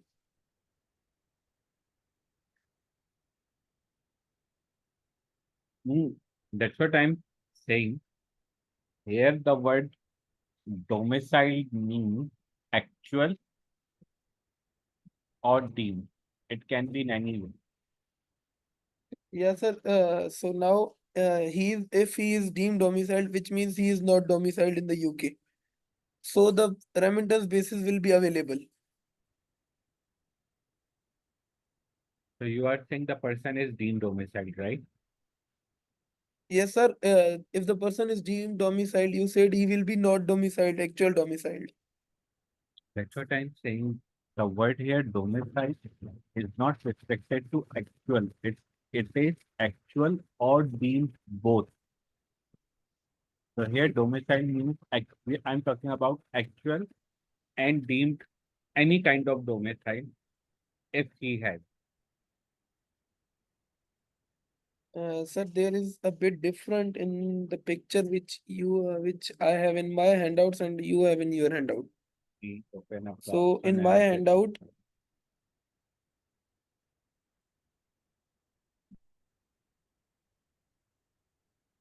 Start from any that page. page number 8.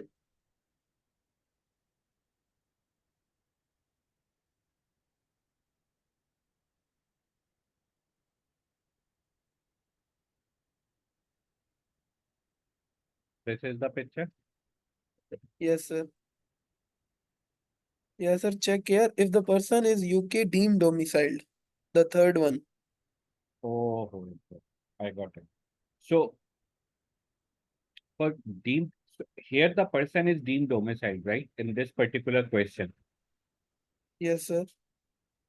So here by default answer is overseas income is taxed on. Arising basis.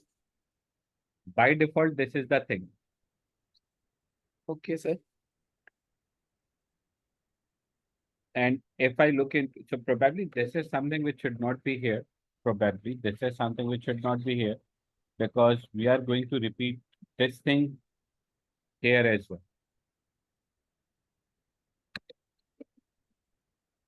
So what does it mean? If your unremitted amount is less than 2,000, then whether it's arising, leave it. So probably it should not be here. It should be precisely over here, which is remittance basis is available. So, sir, I just want to confirm one thing. If the person is deemed domiciled, which means he is a domiciled person in the UK, Correct.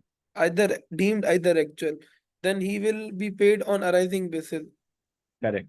Uh, whether his unremitted amount is less than 2,000 or greater than 2,000 does not matter. Irrespective. So here, if I look, in this particular question, his unremitted income was like 24,000, right? Because he was not planning to remit the income into the user. Okay, sir. So, sir, this means the box which you have now circled is irrelevant That's unless what I unremitted that amount. that's what I said. It should not be there. Okay, sir.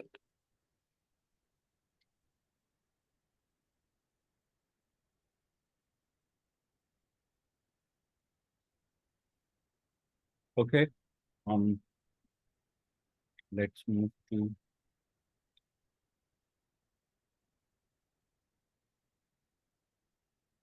um. Let me write it. Not give. Let me write it.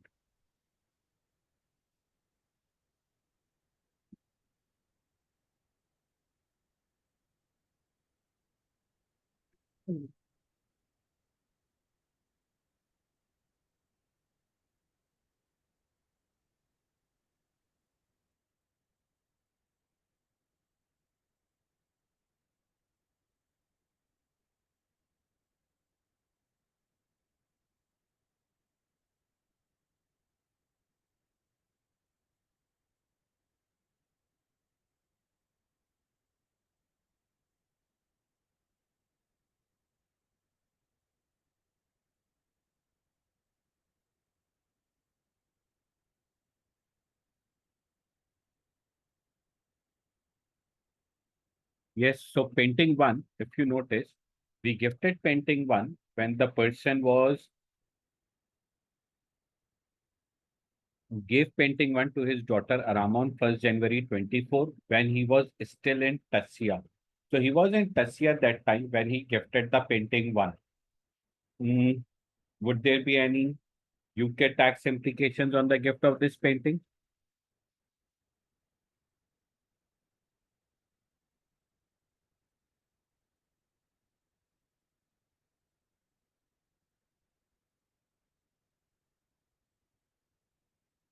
Individuals who are tax resident in the UK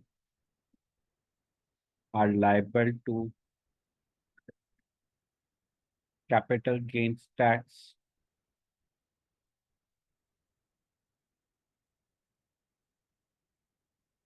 in respect of their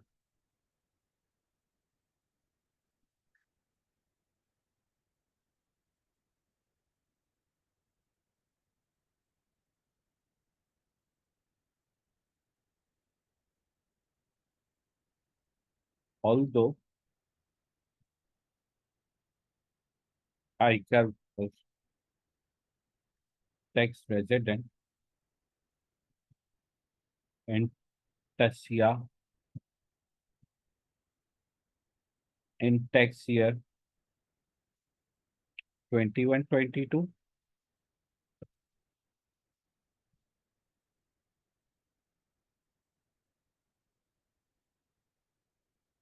ICAP will be treated as temporarily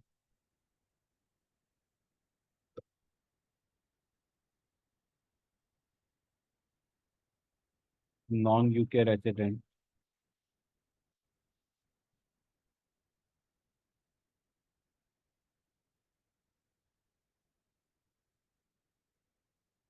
because he was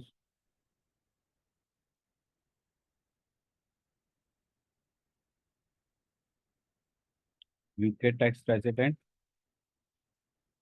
for at least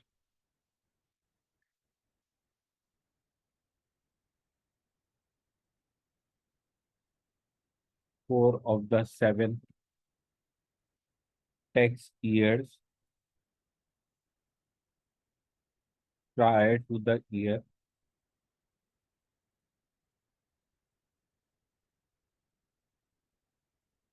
he left the UK, and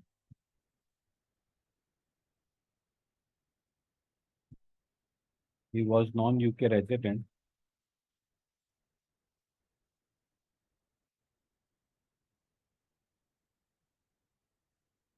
for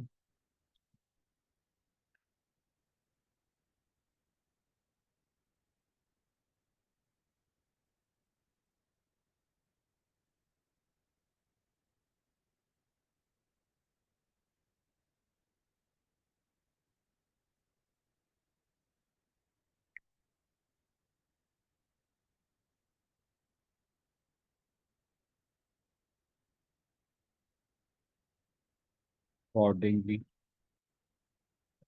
as the painting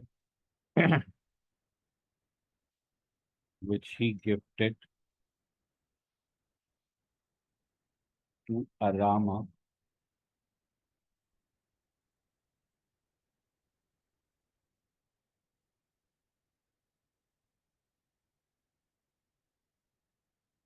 was owned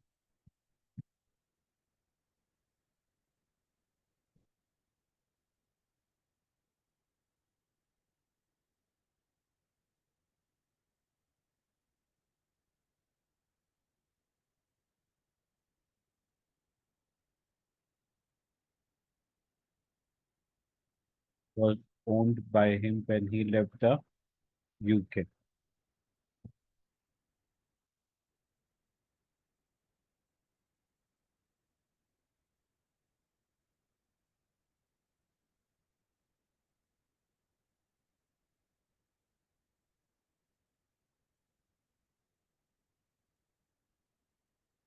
In which he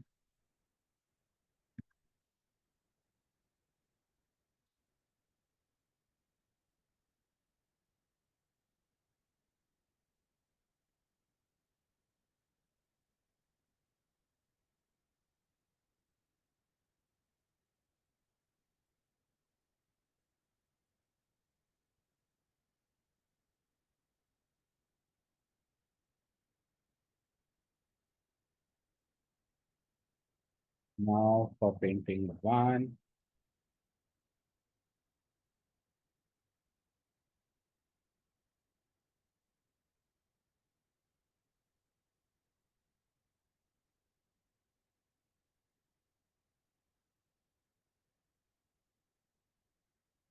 For painting two, my main point of discussion is whether it should be gifted on 1st April 25 or it would be gifted on 1st May 2025, right?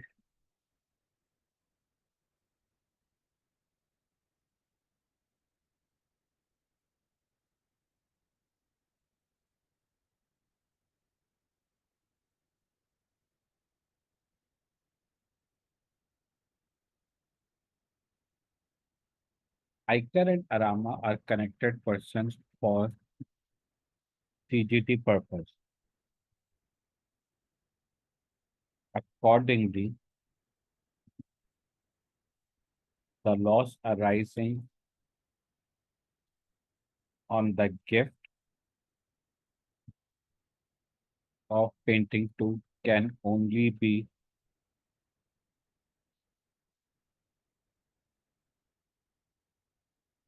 relieved against gain arising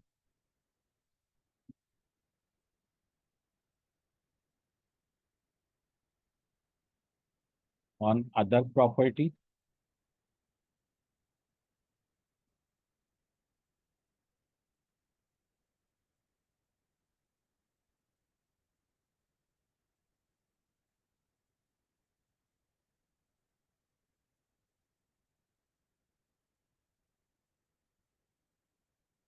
or other transfers to Aruna.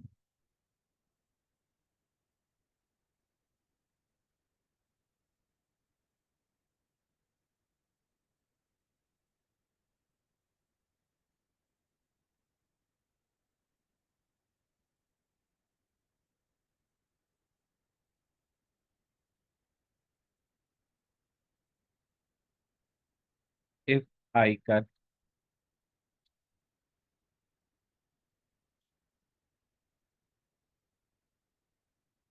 gives the property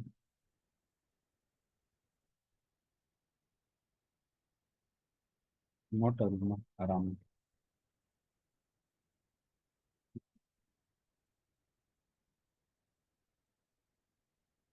If ICAP gives the property to Arama,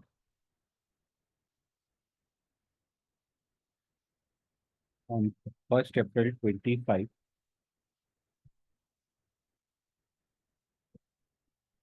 the loss can be offset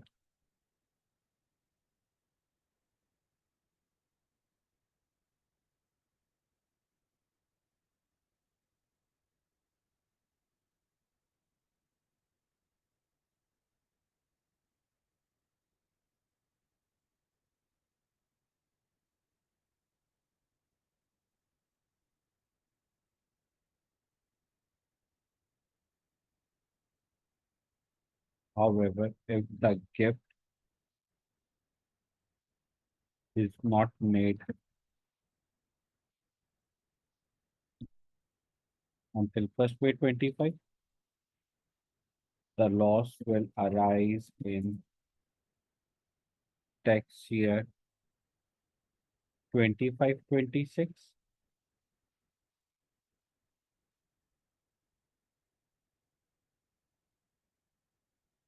That ICAR would have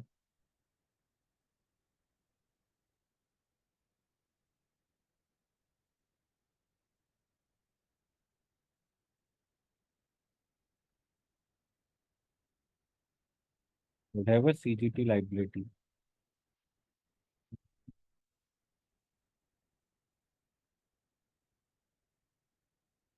in respect of the full amount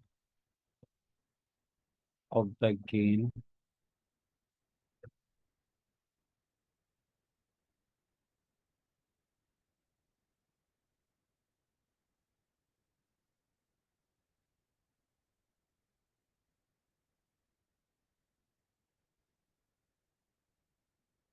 and an unrelieved amount of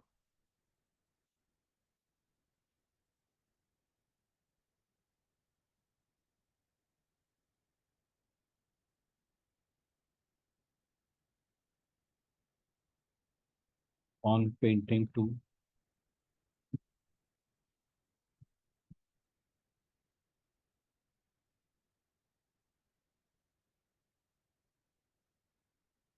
which will only be relieved in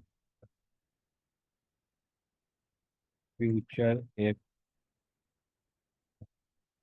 ICAP makes any gift to Arama.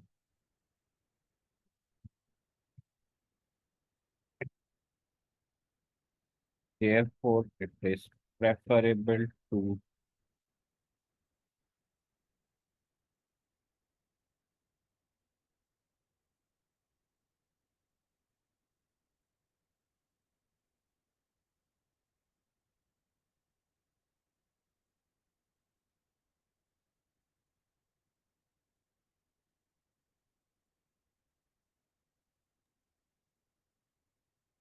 Sir Mhm.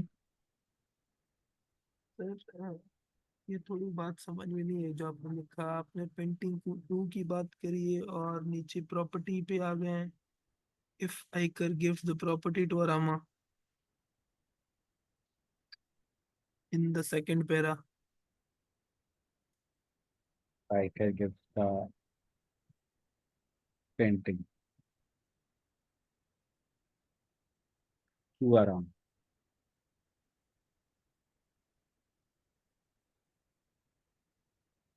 अच्छा sir, ये connected person वाली क्या बात है, आप समझाएंगे?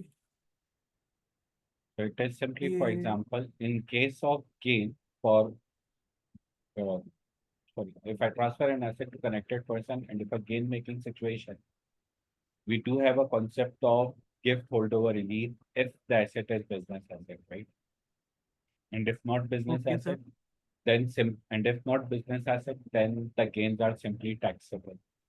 But imagine if I'm transferring any asset, gifting any asset to a connected person at a loss, then such loss can only be adjusted with the gains which you realize, which you drive from the similar person. So, there is a concept of ring fencing the loss with the source, ring fencing the loss to the Okay. gain from the source in the connected person situation.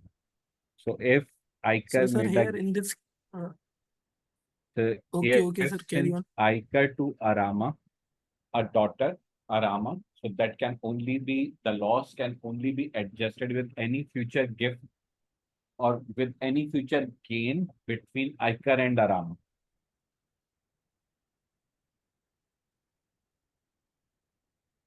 Sir, why between only Iker and Arama? Because the loss is in between ICAR and Arama transaction. And it's to be precise, ICAR to Arama transaction.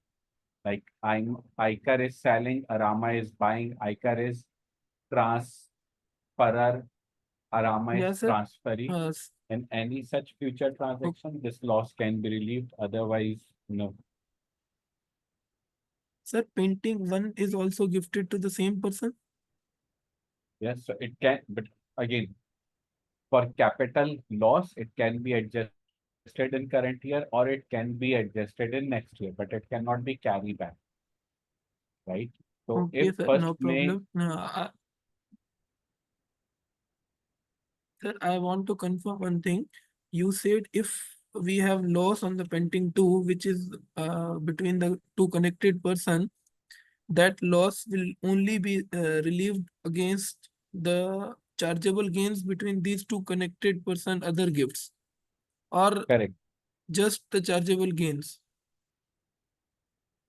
chargeable gain between these two persons and within these two persons, important thing is ICAR should be transferred and Arama should be O- transferred in such transaction. Okay, sir. Okay, sir. Which means if ICAR has some chargeable gains related to any other disposal, that these losses will not be offset against those.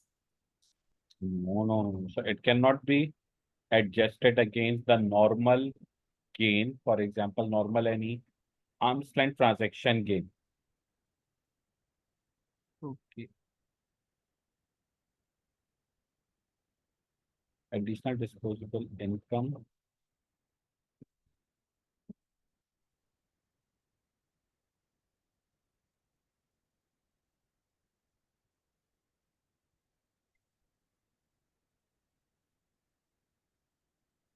from the corporation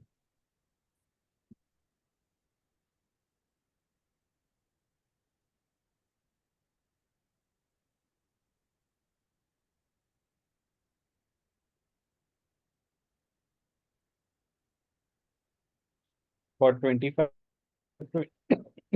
additional disposable income available, right?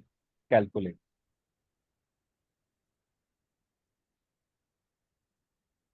the additional disposable income to ICAR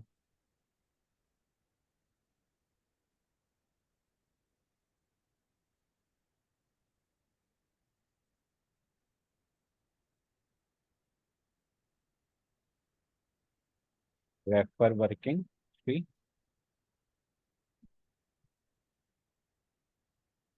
refer working to.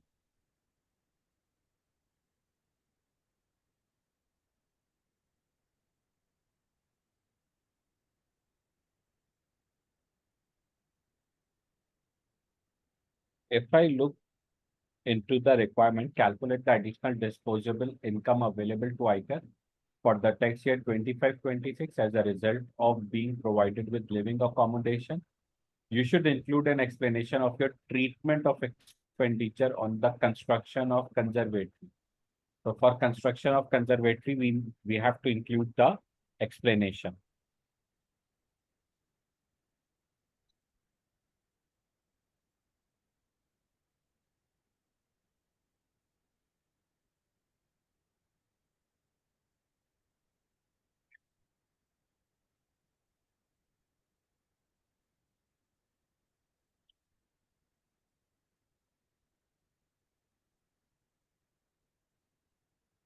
So imagine, if Iker moves to the house, he has to pay additional tax on it, right?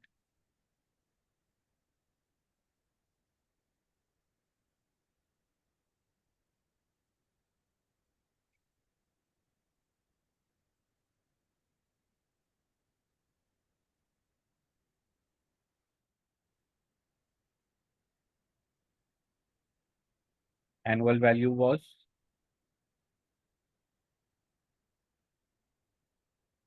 6,100.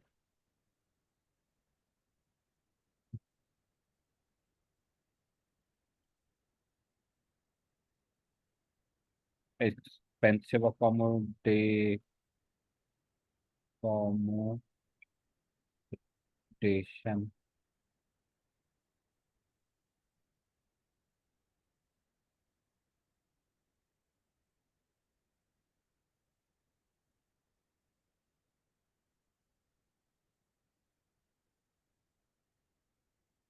benefit, expensive accommodation benefit would be 426,000 minus 75,000 multiplied by official rate of interest. Official rate of interest is 2.25.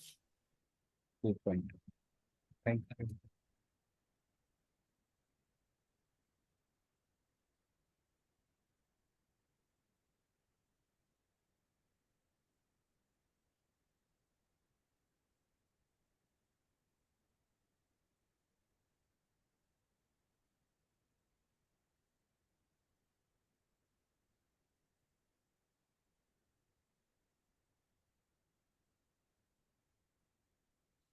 Increase in employment income.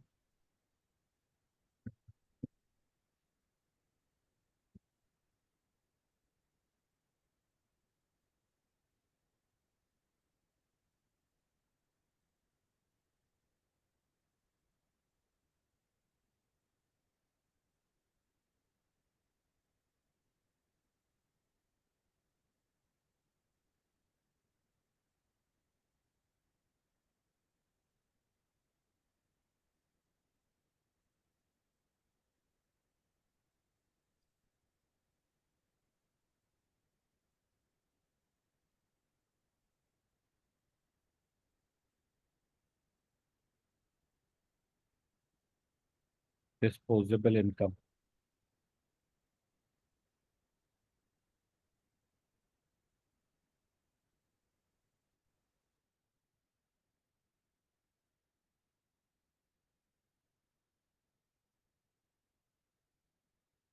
Rental payments saved.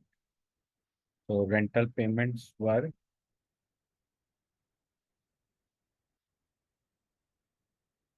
1,100 per month.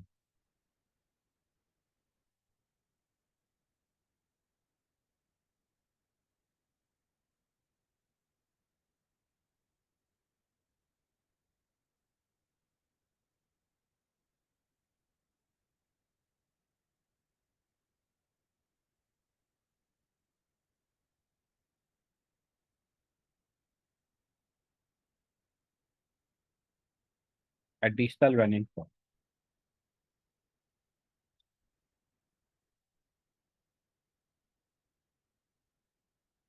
700 multiplied by 12 multiplied by 5%, right? Because if you can see 5% would be higher.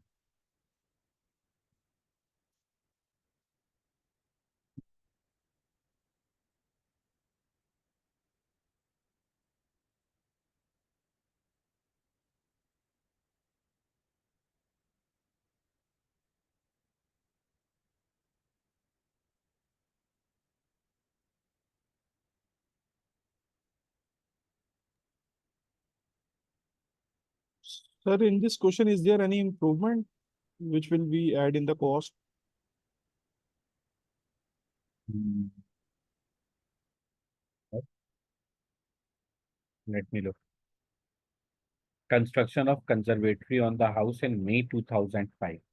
So if even in May 2005, so that will be included in 2025-6 calculation. Okay, okay, Because sir. Okay. improvements till start of fiscal year. And this is, to be precise, I need to discuss over here. Sir, can you please explain the second working of disposal income received? Mhm. So what do you understand from the word disposable income? Disposable means your spendable income, right? So just imagine if I live in a rented house, and if I move to my employer provided accommodation, my rent would be my saving. Like I would be saving the rent, right? But what will be the other consequences? There will be additional income tax liability, which I calculated, I considered. Then in the last line of the question of the scenario, it is mentioned that the running cost would be 5% higher. So whatever is the running cost now, that will increase by simple 5%. So this is what I calculated over here. So I have like my rental payment, say 1100 multiplied by 12 straight away. Then additional running cost is like 5% of running Sir, cost. what do And you mean by additional running cost? I need to compare whether I should live in my rented house or should I move to the Yes, sir. employer provided house. Sir, additional running cost means if we are in our home, So our 700 is traveling there is now. just. So 700 is there. So there is no discussion on the 700. The Sir, discussion which is means 700 is the traveling cost like that. yeah. And if you move, let's suppose Okay, okay. far away more, then there will be Okay, 5% okay, okay, extra okay. additional. Okay, sir. Okay, okay.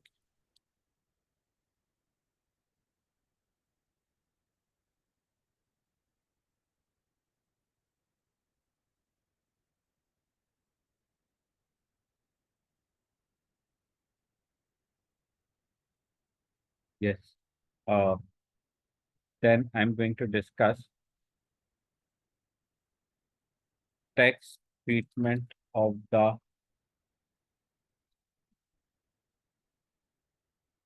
expenditure on conservatory.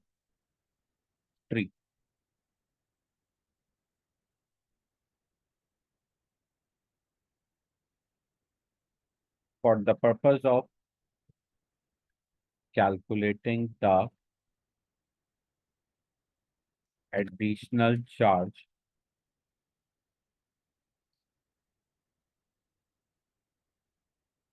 the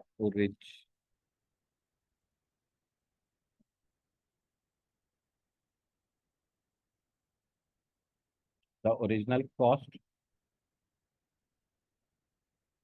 of the property is increased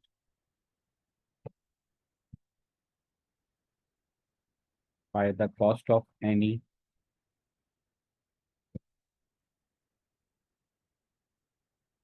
capital improvement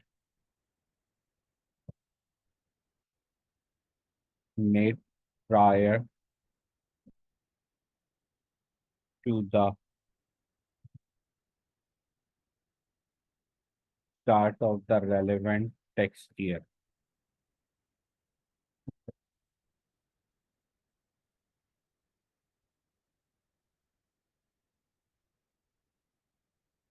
Accordingly, the improvement expenditure of 68,000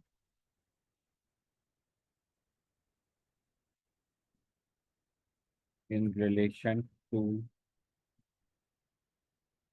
construction of conservatory, which will be incurred in May 2025, will be ignored in the expensive accommodation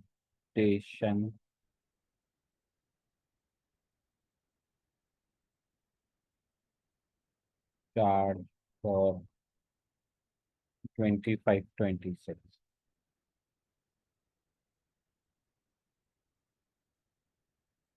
I'm done. Sir, it's basically mean for the expensive accommodation benefit, if the construction or any additional improvement belongs to the same fiscal year, then we add it. If it belongs from the previous or future tax year, then it will not be included, right? Oh.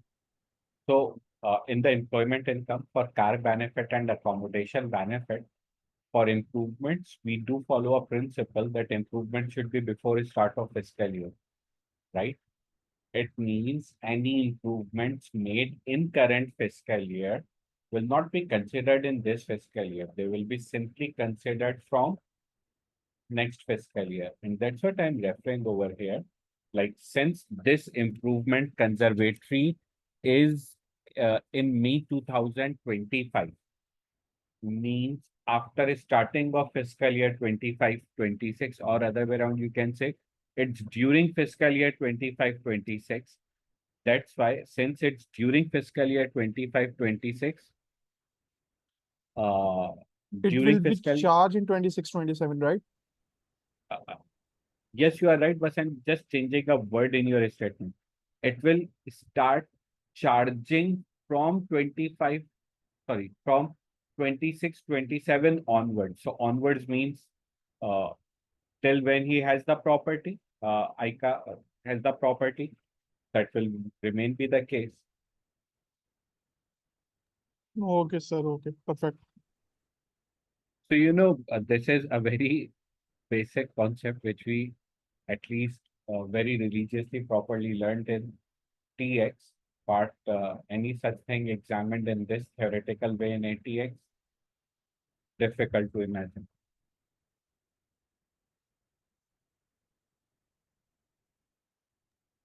Sir, can you please spend 5 to 6 minutes on the last week? What's the agenda? What should we do in the last week? The last 1 week, if anything to revise, that should be from the revision notes, pocket notes, not from the detailed notes, unless you have any conceptual issue. So if there is any conceptual issue, then you should open the detailed notes. Otherwise, no. In the last 1 week, the more focus should be on practice as much as you can. And last thing from my side would be, be confident. In particular in exam, be confident. Because underconfidence is also bad. Overconfidence is also bad. Maintain your confidence. So maintaining confidence is very uh, ATX in all of the professional exams has a good passing ratio. Students do pass it, and same thing goes for you. You can also pass it, but you need to maintain your confidence. Like others can do, I can also do. I have done the predecessor of this exam. Why can't I do uh, this time? Stuff like that. Be confident. And now, whatever we'll be learning, that would be experiment experience based. Experience based means question based. So I can see in today's, in particular, question 3, there is some question based learning. Question based learning like remittance basis thing clarified. Probably I can sense that there is some conceptual weakness in the deemed domicile. It's now perfectly clear. I can see that. I can see that there is some conceptual clarification required in terms of expensive accommodation. In terms of now, I can tell you, you won't forget at least these things. So now the learning would all be in the same way, question based, experiment based.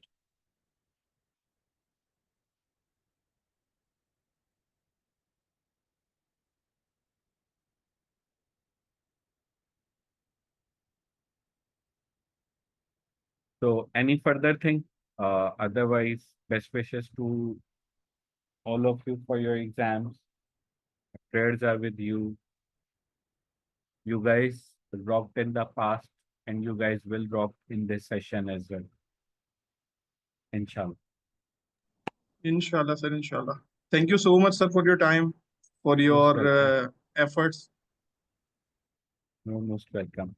Now, so again, this is something which I said yesterday as well, and I'm just repeating it. This is probably what I can do from my side at max. If I miss to fulfill the max from my side, do let me know. I try to work on it from next session. But now it's your turn to repay me for my efforts, for your own efforts. For sure, Avais. Thank you. So thank you guys. Take care. Allah Hafiz. Allah Hafiz, sir. Allah Hafiz.